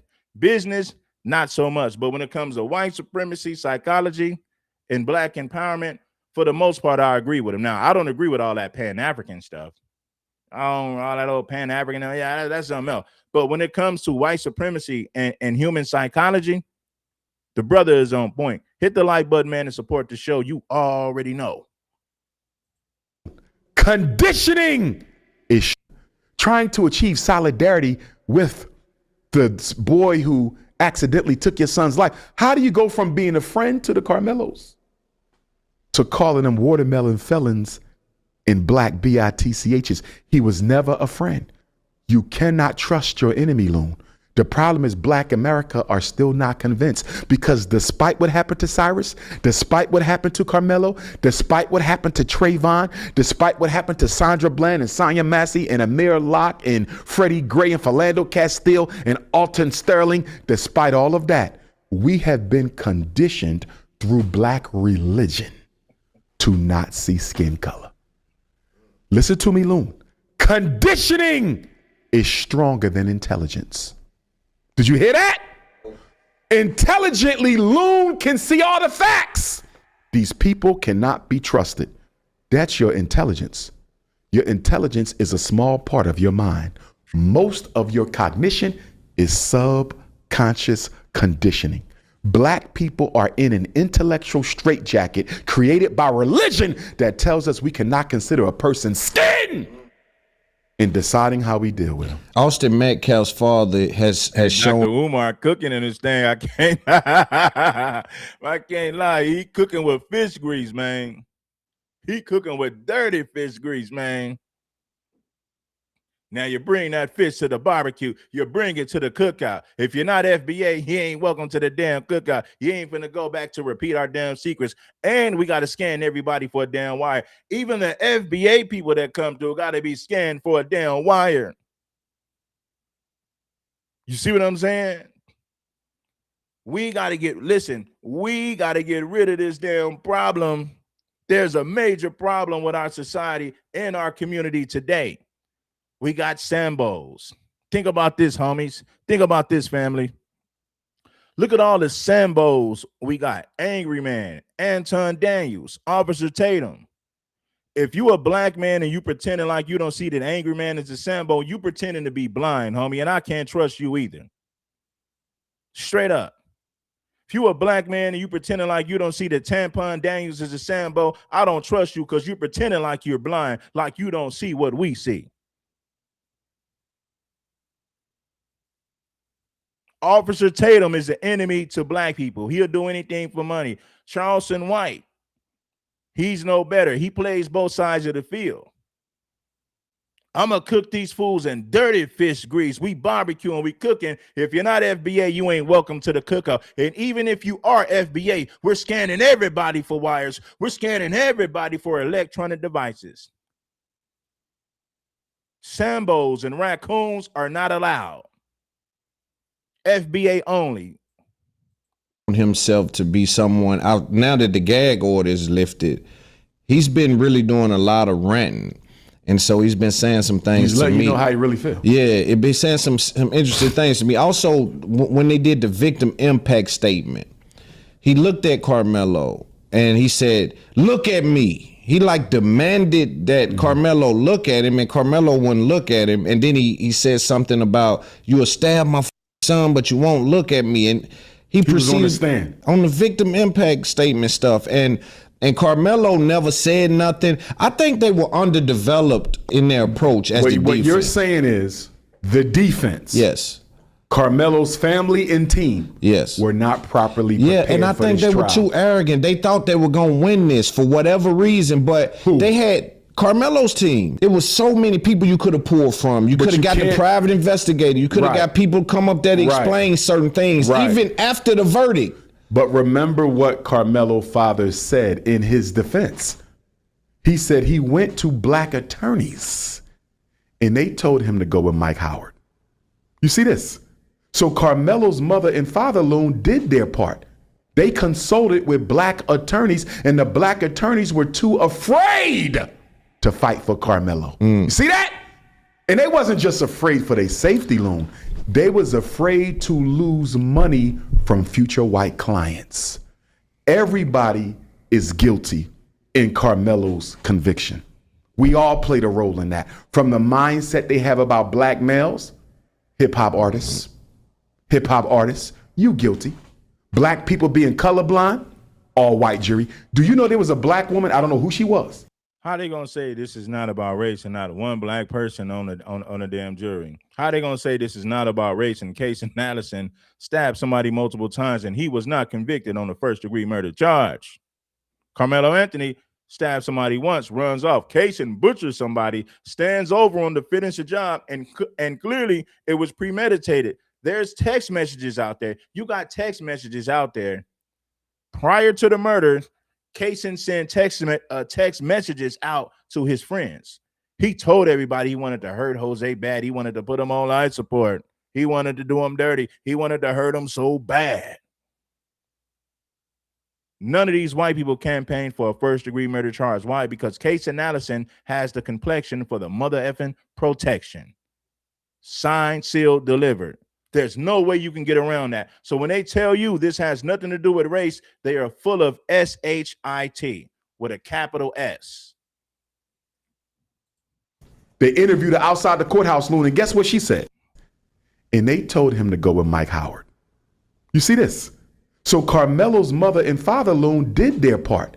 They consulted with black attorneys, and the black attorneys were too afraid to fight for Karmelo. You see that? And they wasn't just afraid for their safety loan. They was afraid to lose money from future white clients. Everybody is guilty in Karmelo's conviction. See, it's all about money. Why did Charleston switch on Karmelo? He did it for the money. He was too afraid that Aiden Ross will cut him off from doing these comedy shows and booking him for certain events to make money. What do Sambos do on YouTube? They was making 2,000, 3,000, maybe even 4, close to 5 on Google AdSense. The moment they started criticizing black people and putting on tap shoes, now the Google AdSense checks are 10,000 to 15,000. And the more your audience grow, the numbers in the AdSense will grow because you gain more supporters, people who support your content on a daily. So check game, homies. You see what I'm saying? That's when people start cooning. Let's say you a black man and you're preaching black power, but you're only making 4,000, maybe 5 on Google AdSense. Let's say you get fed up with black people, you got a bone to pick, and you start going in on the black community. You made 15 videos this month going in on the black community. Next thing you know, your Google AdSense check was $10,000. What do you do the next month? I need to make more content telling black people off. So you made 15 videos telling black people off. You made 10 grand that month. So you say, what's going to happen if I make 30 videos cursing black people out, telling them that they're ignorant and stupid, and this is why white folks don't like you? Let's say I make 30 videos a month saying that. Now the Google AdSense check is 15, 20,000 a month. That's the motivation for being a Sambo right there. It's all, listen, homies, it is all based on the love of money. Charleston White is a prime example. He said, I can't just ride for Karmelo and not say anything in favor of white folks. I still want to get this money. I still want to be on the algorithm. I still want Aiden Ross to book me for these tours to make money. So it all boils down to the money. That's the main reason why these dudes become Sambos. They don't do it because they truly believe it. They do it because it's good money. The money is good over there. That's why they double. That's why they continue to make videos demonizing the black community, but they won't hold white folks accountable. I said this about Tampon Daniels and Angry Man yesterday. Man, I said it yesterday. Oh, man, check it. Angry Man, they made no videos about that white supremacist who shot up that black family reunion in Georgia. If that was a black man, that Sambo would have made several videos saying how black people are violent and how racist they are towards white people. And this is why everyone has black fatigue. If a black man would have shot up a white family reunion, Angry Man and Anton Daniels would have had a field day with those videos. They would have did several panels, several videos, multiple clips about it. You would never hear the end of it. But if a white man do it to a black family, if a white man shoots up a black family reunion, Tampon Daniels ain't gonna talk about it. Angry Man ain't gonna talk about it. So it proves my point that these guys are agents and paid off Sambos. Black people got to start looking at it just like that. I'm not lying to you. I'm not hating on nobody. I'm telling you the damn truth. I'm telling you what I know. I'm not telling you what I feel. Them dudes are paid agents and Sambos. Why you think Tampon ain't made no videos about Chud the Builder? Because he don't want to piss off those white conservatives that support him. So he's not going to make videos holding white supremacy accountable and Chud the Builder. Chud the Builder is the seed of white supremacy. White supremacy created people like Chud the Builder. But Tampon Daniels ain't going to make no videos about it. Angry Woman ain't going to make no videos about it. So you got Tampon Daniels and the Angry Woman. Neither one of those Sambos will make videos criticizing the white community for being white supremacists. They'll never make videos like that because they don't want to piss off white people. That's the last thing they want to do. We all played a role, person skin, in deciding how we deal with him. Austin Metcalf's father has shown himself to be someone out now that the gag order is lifted. He's been really doing a lot of ranting. And so he's been saying some things to me. You know how he really feels. Yeah, it been saying some interesting things to me. Also, when they did the victim impact statement, he looked at Karmelo and he said, "Look at me." He like demanded that Karmelo look at him, and Karmelo wouldn't look at him. And then he said something about, "You will stab my son, but you won't look at me. And he was on the proceeded stand. on the victim impact statement stuff. And Karmelo never said nothing. I think they were underdeveloped in their approach as the What defense. you're saying is the defense. Yes. Carmelo's family and team. Yes. Were not properly prepared. Yeah, and I for think this they were trial. too arrogant. They thought they were gonna win this for whatever reason. But because check this, man. I hate to keep pausing it, but I got to prove this point. If Chud the Builder was a white man, excuse me, my bad, he is a white man. Let me reword that. If Chud the Builder was a black man walking around antagonizing white people, calling them racial slurs, Tampon would have made 100 videos about how ghetto and ignorant black people are and how much they hate white people. And that's the main reason that white folks don't want to live around black people. Angry Man would have made 100 videos about it. Tampon would have made 100 videos about it. They would have did several panels. They would have clipped the video. They would have clipped like 100 videos. And you can't tell me I'm lying. Angry Man can't afford to piss off white conservatives. That's why he don't hold them accountable. That's why he's not talking about Chud the Builder. That's why he's not talking about the white supremacists who shot up that black family reunion in the state of Georgia. It's clear. Everybody with common sense knows why they're not talking about Chud the Builder or that white supremacists who shot up that family reunion. They're paid Sambos, they're agents. They can't afford to hold white people accountable, so they avoid holding white people accountable. Anton Daniels made a million excuses for why he's not making Chud the Builder videos, but we all know if Chud the Builder was a black man doing that to white people, that coward Tampon Daniels and the angry woman would have made several videos telling us how ignorant we are, telling us how violent we are, talking, making tons of videos saying that black culture is trash, and this is why everyone has black fatigue. You would never hear the end of it from Tampon Daniels and the angry woman. they had Carmelo's team. It was so many people you could have pulled from. You could have got the private investigator. You could have got people come up there to explain certain things, even after the verdict. But remember what Karmelo father said in his defense. He said he went to black attorneys and they told him to go with Mike Howard. You see this? So Carmelo's mother and father Loon did their part. They consulted with black attorneys, and the black attorneys were too afraid to fight for Karmelo. You see that? And they wasn't just afraid for their safety, Loon. They was afraid to lose money from future white clients. Everybody is guilty in Karmelo's conviction. We all played a role in that. From the mindset they have about black males, hip-hop artists, you guilty. Black people being colorblind, all white jury. Do you know there was a black woman, I don't know who she was. They interviewed her outside the courthouse, Loon, and guess what she said? They said, do you think Karmelo could get a fair trial with an all-white jury? She said, I believe they can. She said, I even know the judge. He's a good man. This a black woman, Loon. Blue, black, purple, chocolate, beautiful queen. Oh, man. Yes, because remember, after Barack Obama, color don't matter no more. See that? Did you see how black people was acting outside of the courthouse? And we'll move off Karmelo after this. Outside of the courthouse, there were racial tensions are high in America right now. Always have been. And I'm going to say thank you, Donald Trump. Thank you, Donald Trump. So you want Thank you, Donald Trump. Let me tell you why. Tell me. No, I did not vote for him. I never would. No, but I don't like him. I don't respect him. I don't support him. What Donald Trump did, and I need you to hear me. What Donald Trump did is he made it comfortable for white people to tell black people publicly what they think of you again. This is important, Loon, in order for us to raise our racial consciousness. Look at Chud the Builder. Excuse me. Look at Chud the Builder.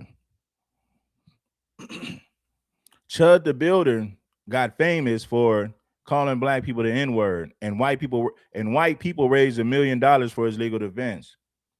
Now, one thing they did good was deny his bail, but eventually they'll let him out.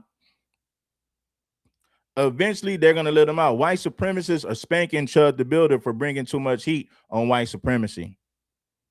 They got to spank Chud the Builder, but they're not going to send him up the river. I'm going to say it again. They're going to spank Chud the Builder, but they're not going to send him up the river. They're doing this to teach Chud a lesson. Stop bringing so much heat on white supremacy.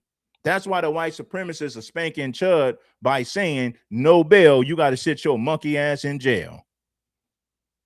Hell yeah. He's a good man. It's a black woman loon. Blue, black, purple, chocolate, beautiful queen. Oh, man. Yes, because remember, after Barack Obama, color don't matter no more. See that? Did you see how black people was acting outside of the courthouse? And we'll move off Karmelo after this. Outside of the courthouse, there were racial tensions are high in America right now. Always have been. And I'm going to say thank you, Donald Trump. Thank you, Donald Trump. So you want Thank you, Donald Trump. Let me tell you why. Tell me. No, I did not vote for him. I never would. No, but you I don't want, like him. I don't respect him. I don't support him. What Donald Trump did, and I need you to hear me. What Donald Trump did is he made it comfortable for white people to tell black people publicly what they think of you again. This is important, Loon, in order for us to raise our racial consciousness. Because we have been brainwashed by black religion to not see color, it's going to take our enemy to show us they racist. You see that? Thank you, Donald Trump, for letting these be again. Because only people publicly what they think of you again. This is important, Loon, in order for us to raise our racial consciousness. Because we have been brainwashed by black religion to not see color, it's going to take our enemy to show us they racist. You see that? Thank you, Donald Trump, for letting these be again. Because only under this type of a circumstance are you going to get the truth. Right. And to all them black people who went crazy for Palestine, I haven't seen a Palestinian American march yet for Karmelo Anthony. I haven't seen a Palestinian American march yet for Cyrus Carmack Belton. Where are all these groups? Where's the migrant protest on behalf of Karmelo Anthony? Where's the migrant protest on behalf of Cyrus Carmack Belton? We fight for everybody else. They never fight for us. And that's why I'm saying here and now, multiculturalism is dead with me. It been dead with me. I never supported it, and I only fight for black people. I will never mistreat nobody else. I will never mistreat nobody from another race. But guess what? When I fight for me alone. Black first. Black first. You gotta respect it. Also, Doc, there's another thing happening. We've hit on it a little bit, but before we get to the child thing, there's another character, Jake Long. Have you heard of him? Who's Jake Long? Jake Long, I think. Jake Lang. Jake Lang is a white supremacist who's been involved in this case ever since it happened last year, back in April last year. Jake Lang is a certified white supremacist. I'm sorry. He was outside of the Karmelo Anthony's courthouse. He's one of the people that actually got arrested for terroristic threats because he said white. He said white lives matter. He got Charlie Kirk. We had nothing to do with Charlie Kirk. Stop mentioning us with Charlie Kirk. A white man did it. We had nothing to do with that. That was an in-house unaliving. That was an in-house unaliving. That's white on white crime. Karmelo Anthony should be swinging from a tree outside this courthouse. He said Karmelo Anthony should be swinging from a tree outside of this courthouse. Remember what I told you when they say make America great again? America being great to white people was Jim Crow, was oppression, slavery. That's when a white man really had the power. That's when a white man ruled with an iron fist during Jim Crow era, during slavery, post-slavery. The white man want America to go back to those days when America was for whites and whites only. They want to go back to, that's when they ruled with an iron fist. Why did I say so? You did it. You're black and you're guilty. You're guilty because I say so, and I'm white. How about that, buddy? They want to go back to those days. They don't want to have no trial. They don't want to waste no money going to trial. They want to go back to I'm white and I say so days where a white person can just say he did it, you're guilty, you get convicted just based on a word of a white man alone or a white woman alone, you get convicted because they're white and they say so. They didn't have to waste no money going through trial. They didn't have to cross-examine no witnesses. Nah, homie, they didn't have to do none of that. It was I'm white and I say so, and your black ass get convicted just based on the word of a white person. That's what white folks mean when they say we want to make America great again. So when I see black folks walking around in these MAGA hats, you look dumb. America being great ain't got nothing to do with your black ass. They don't want you.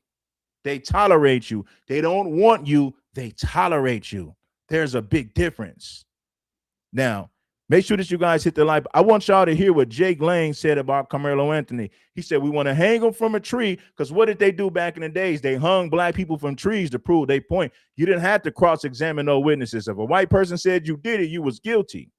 Those are the days that white people want to go back to. Jake Lang is a prime example of that. I never supported it, and I only people publicly what they think of you again.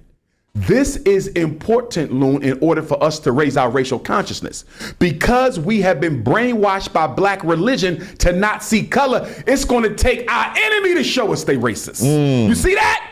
Thank you, Donald Trump, for letting these be again. Because only under this type of a circumstance are you going to get the truth. Right.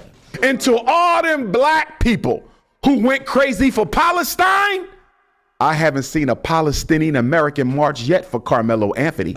I haven't seen a Palestinian American march yet for Cyrus Carmack Belton. Where are all these groups? Where's the migrant protest on behalf of Karmelo Anthony? Where's the migrant protest on behalf of Cyrus Carmack Belton? We fight for everybody else. They never fight for us. And that's why I'm saying here and now, multiculturalism is dead with me. It been dead with me. I never supported it, and I only fight for black people. I will never mistreat nobody else. I will never mistreat nobody from another race. But guess what? When I fight for me alone. Black first. Black first. You gotta respect it. Also, Doc, there's another thing happening. We've hit on it a little bit, but before we get to the child thing, there's another character, Jake Long. Have you heard of him? Who's Jake Long? Jake Long, I think. Jake Lang, I'm sorry. He was outside of the Karmelo Anthony's courthouse. He's one of the people that actually got arrested for terroristic threats. Black? Because he said white. Karmelo Anthony should be swinging from a tree outside this courthouse. Karmelo Anthony should be swinging from a tree outside this courthouse. Karmelo Anthony should be hanging from a tree. He wants to reestablish race. Jake Lang, I'm sorry. He was in this country. Black first. Swinging from a tree outside this courthouse. Karmelo Anthony should be swinging from a tree outside this courthouse. Karmelo Anthony should be hanging from a tree. He wants to reestablish race relations in this country so that we can get along. Because he you see what I'm saying? There you go. It's universal. Why we don't have none for each other. Right. It ain't universal, Loon.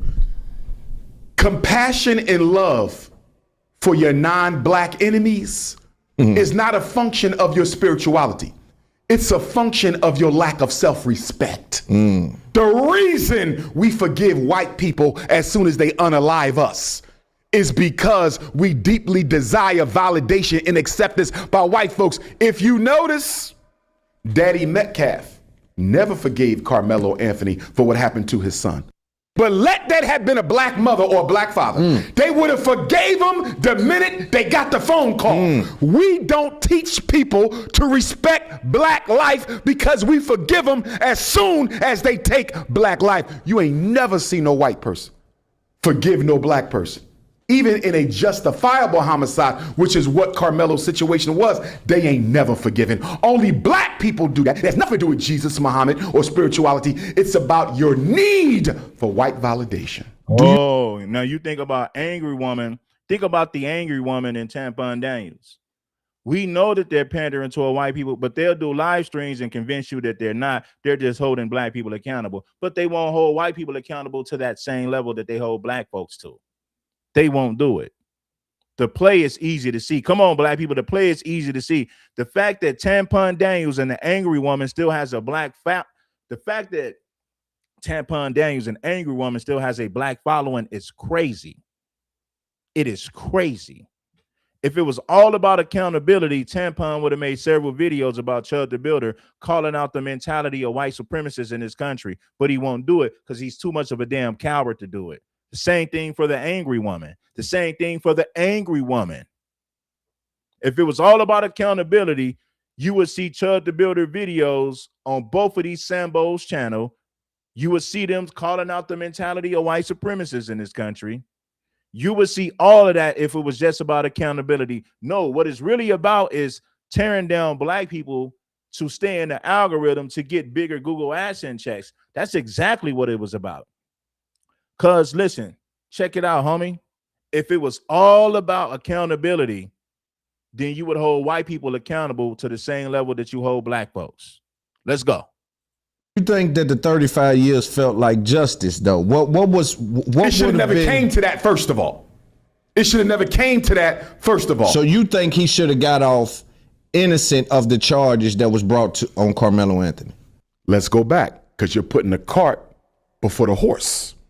Let's go back to the indictment from the grand jury. The grand jury decided Karmelo would be charged with murder. Who's on the grand jury, Loon? You don't know. It's a secret. I want you to see how white supremacy operates behind the scenes.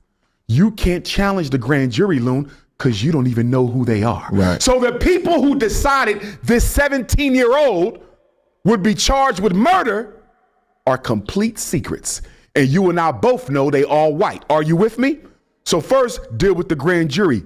Him being charged with murder was a crime in and of itself. So what do you say about the Let event? me give you one more. You're moving too fast. Hold on.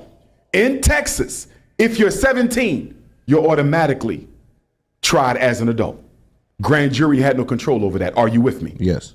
He was 17. He's automatically tried as an adult, but he doesn't automatically have to be indicted with murder. That could have been aggravated, right? Manslaughter. Right. There's a whole list of crimes that could have went with So him. you're saying he should have been charged, just not with the first degree murder or whatever. Was it first degree? He didn't have to be charged at all. So this could have been self-defense. A white young boy body drops, and you think he should not have been charged. The reason you labeled it a white boy is you're putting it within the context of the racism of American society. Let me flip it around for you, Loon. If two 210-pound football players, black football players, walk up to a 135-pound black boy, grab him by the hoodie, put him in a headlock, try to jump him and stomp him out, and that white boy unintentionally stabs him, or he falls onto the white boy's knife, which is what we believe happened, okay? Austin fell onto Karmelo's knife trying to attack him because the knife is 3.5 inches. The cut was only 2. Loon, if I'm stabbing you, why am I going halfway with a knife blade that's only 3.5 inches? You fell onto my knife. Regardless, Loon, do you really think those 2 black boys who fell on that white boy's knife are going to get convicted of murder in 35 years? No. Do you think this is feminine energy, Loon? It is not evil, but it is in the dark. It is the energy of women, spirits, female spirits, not human beings. These are feminine spirits that God created before he even made this planet. You see, their job is to oversee the balance of the universe, right and wrong. They are the overseers and the protectors of black women, feminine energy. And for men who don't treat women well, they can destroy your life. Why am I bringing this up, Loon? For you, that no longer serves the agenda. This is a cleansing, Loon. Let me give you a metaphor. Hold on. Let me give this metaphor. A woman's menstrual cycle. When that egg travels down the fallopian tube to die, right? That egg is going to kill itself. It's going to commit suicide, right? And then the woman got to bleed. She got to bleed all in her system that no longer serves her. Now, you know our women don't like going through that menstrual duty. They get cramps. Right. They get pain. It's a lot of pain. Right. It's a lot of blood. It's a lot of death. But guess what? Once it's over, a new egg is there. A new life begins. This, Loon, isn't punishment for the sake of punishment. This is the cleansing before the transformation and the rebirth. Will you survive the cleansing? That's the question to black men. Will you survive this year of cleansing? Because the next year, I'm too arrogant. Kevin Hart with the Netflix roast. I know we'll get to it. He's too arrogant to repent before black folks, but had no problem humbling himself before white folks doing their jokes. But we'll get to that. So stay with me, Loon. He had no problem humbling himself for white folks when they told those racist jokes about George Floyd, right? But see, it's all about the money. This is why Kevin Hart will accept white people saying that. And he's going to, well, black people, you're just being too sensitive. Kevin Hart is making a lot of money. He's not going to mess up that money for black folks because you know what he's going to say? Black people ain't going to pay me that much money. So why would I be loyal to y'all? Tampon Daniels and Angry Woman feel the same way. The only difference is they're YouTubers. But at the end of the day, it's all about money because YouTubers make money. Celebrities, actors, comedians, it's all about the money. Kevin Hart doesn't give a damn about what black people say now because white people are the ones that's paying him. So if black people ain't paying him, he really don't give a damn about what you think for real. Because at the end of the day, most black people gonna still support Kevin Hart regardless. At the end of the day, a lot of black people on YouTube still gonna support Tampon Daniels regardless. They're still gonna support the Angry Woman regardless of the facts that you bring. Black people have no standards and they support people like that regardless. It don't matter how much they tap dance for white society. You always gonna have a large percentage of the black community who's gonna support these Sambos and their behavior regardless. Why? Because they have no code, they have no morals. They just want to be entertained. As long as they're entertained, they don't give a damn about what you say and what you do. Kevin Hart knows that black people might talk a little bit of shit, but at the end of the day, they're going to support regardless. So you can't get mad at me and call me a Sambo for laughing at jokes that white people told about George Floyd. There we go. Because at the end of the day, money is the only thing that matters to these guys. They really don't give a damn about how the black community feel. As long as the white man is writing their checks, they don't give a damn about how black people feel. So the two biggest things that arrogance is the mindset. You see that? I'm too arrogant. Kevin Hart with the Netflix roast. I know we'll get to it. He's too arrogant to repent before black folks, but had no problem humbling himself before white folks doing their jokes. But we'll get to that. So stay with me, Loon. So the two biggest things that block us on the open path of destiny, the inability to repent and the inability to forgive. Right. Repent, admit I'm wrong. Yes. Forgiveness, acknowledge that they could have made a mistake. You see that? No matter how bad it was, they still human. When I sit down and do life coaching and when I do therapy, when I'm dealing with somebody who's a sex abuse survivor, right? We don't have to start here, but I tell them, male or female or child, so you can continue on your path. I do want to start somewhere though.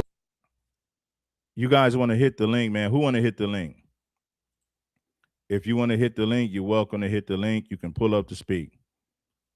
So anybody that want to add to the conversation, man, spit your game, talk your ish, you're welcome to do so. Hit the link. The time is now if you want to do it. Let's get it. That is pressing on Black America. There's a lot of people speaking about it. I want to start with the Karmelo Anthony case. Yes, sir. To me, it feels bigger than a courtroom. There's a young black man that's convicted and there's a white young man that's dead. The family is grieving, the internet is divided, and black parents are looking at this wondering, how do we protect our sons? Did you have a chance to look at the case, and what do you feel about, we'll get to the sentencing. Let's deal with the verdict first. What do you feel about the verdict? What did you say before that? We'll get to the sentencing. The sentencing. Yes, sir. Okay. First of all, I want to say this. Caucasian nation, the good white folks of America, are so disingenuous. And the reason I say Caucasian nation is so disingenuous, Loon, is because when black people receive an unfair trial, we are supposed to respect the verdict. But when white people feel that they haven't received a fair trial, they don't have to respect the verdict. The other thing that makes Caucasian nation so disingenuous, Loon, is they always like to treat every black case in its own special vacuum. In other words, when we talk about Karmelo Anthony, We can't talk about the man who took Trayvon Martin's life. George Zimmerman. George Zimmerman. You can't put it in context. Can't mix it. We can't talk about Rick Child, who took Cyrus Carmack Belton's life. We can't talk about Kyle Rittenhouse getting off. Rick Child getting off. Daniel Penny choked a man out in a New York subway and got off on standing his ground, and the man never touched him. The reason white society, Caucasian nation, doesn't like black people to discuss our legal lynchings in context, because if you put it in context, Loon, you cannot come to any other decision that there are two standards of justice in this country. One black, one white, and it's been that way for 407 years. Casey Allison and Karmelo Anthony. When you think about Casey Allison and Karmelo Anthony, that's a prime example of black men serve way more prison time for the same crimes that white commit. And matter of fact, what Casey Allison did was way more extreme because he stabbed a kid multiple times, butchered the kid while he was on the ground. Karmelo stabbed once and ran off. But the person who stabs once and runs off, he gets convicted of first-degree murder. The white guy who butchered somebody, stabbed somebody multiple times, and told everybody that he wanted to do it, clearly it was premeditated. The white boy gets convicted for reckless homicide. He's sentenced to 10 years. He'll be home in 5. That's the major difference. Casey Allison got the complexion for the mother effing protection. That's the major difference. So that proves everything that we've been saying, that black men serve more prison time for the same crimes that white men commit. And if you want to take it a step further, what Casey Allison did was far more extreme. He stabbed his kid multiple times, butchered him on the ground, and told everybody that he wanted to do it prior to the murder. Casey Allison told everybody that he wanted to do it. He wanted to put Jose on life support. He said that prior to the murder. Then eventually he took a knife to school and he followed through with his plans. Clearly that situation was premeditated. He's a white boy, so he gets convicted on reckless homicide. Sentenced to 10 years, he'll be home in 5. Karmelo Anthony, who was confronted by a bunch of bullies, stabs once and runs, he gets convicted of first-degree murder, as if Karmelo Anthony said, I got a knife and I'm looking to pick a fight with somebody that's white. That's the narrative that they painted. Those are the seeds that they planted in people's head before the trial even started. But guess what? They ain't show us that video, because if they showed that video, that video would exonerate Karmelo Anthony. I'm pretty damn sure of it.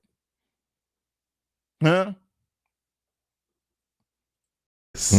Now, with that being said, we have to understand that to be black in America is a crime in and of itself. In fact, the original crime of America is to be black. The original crime. The original crime. The original The sin, first crime. The first crime was to be black. Because remember, Loon, we were never supposed to be citizens. We were never supposed to be free. We were never supposed to be here after slavery ended. So every time a white person sees you, your existence itself is a crime against white humanity.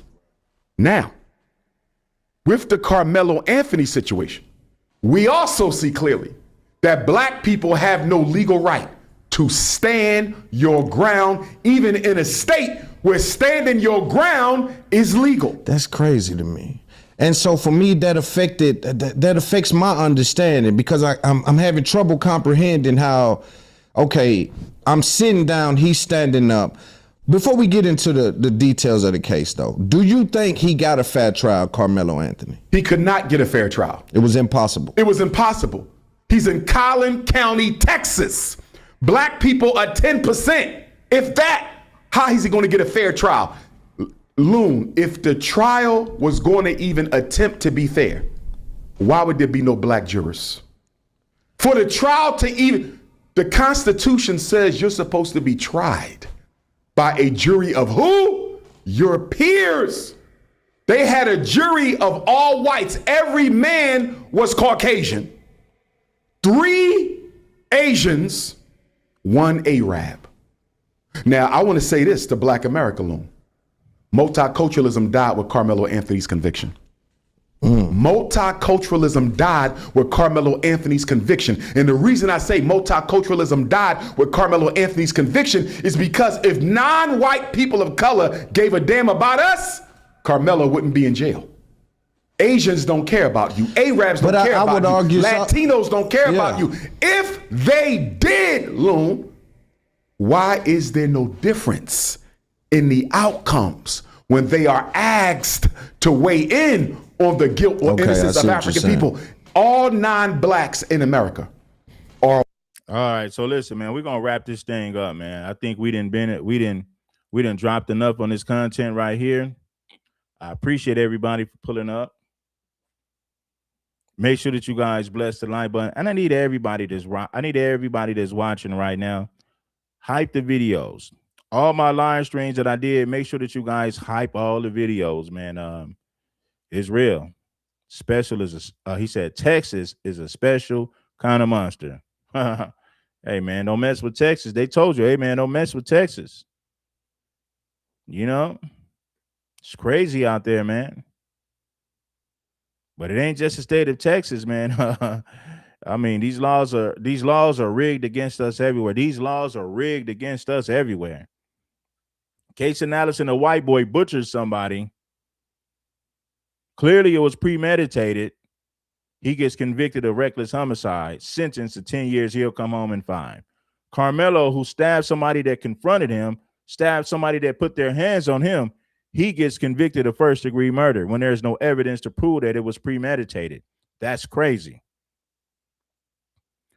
Anyway, man, we're going to get up out of here. Peace, love, and blessings. I appreciate everybody for sliding through. Hit that like button, subscribe to the channel. Make sure that you tell your family members about King Supreme if they ain't heard about me. Tell your family members about King Supreme. Tell your family members to subscribe to my channel and tap in with me. I keep that fire content coming. I speak for foundational Black Americans. Why? Because we all we got. I speak for foundational Black Americans. Why? Because we all we got. Hopefully everybody understands that. Hopefully that marinates on everybody's mind 100 times. Please understand that. Hey, family, I'm going to get up out of here. I'll be back with a second show. I got a second show coming up today. Make sure that you guys hit the like button and support the content. It is what it is. I'm gone.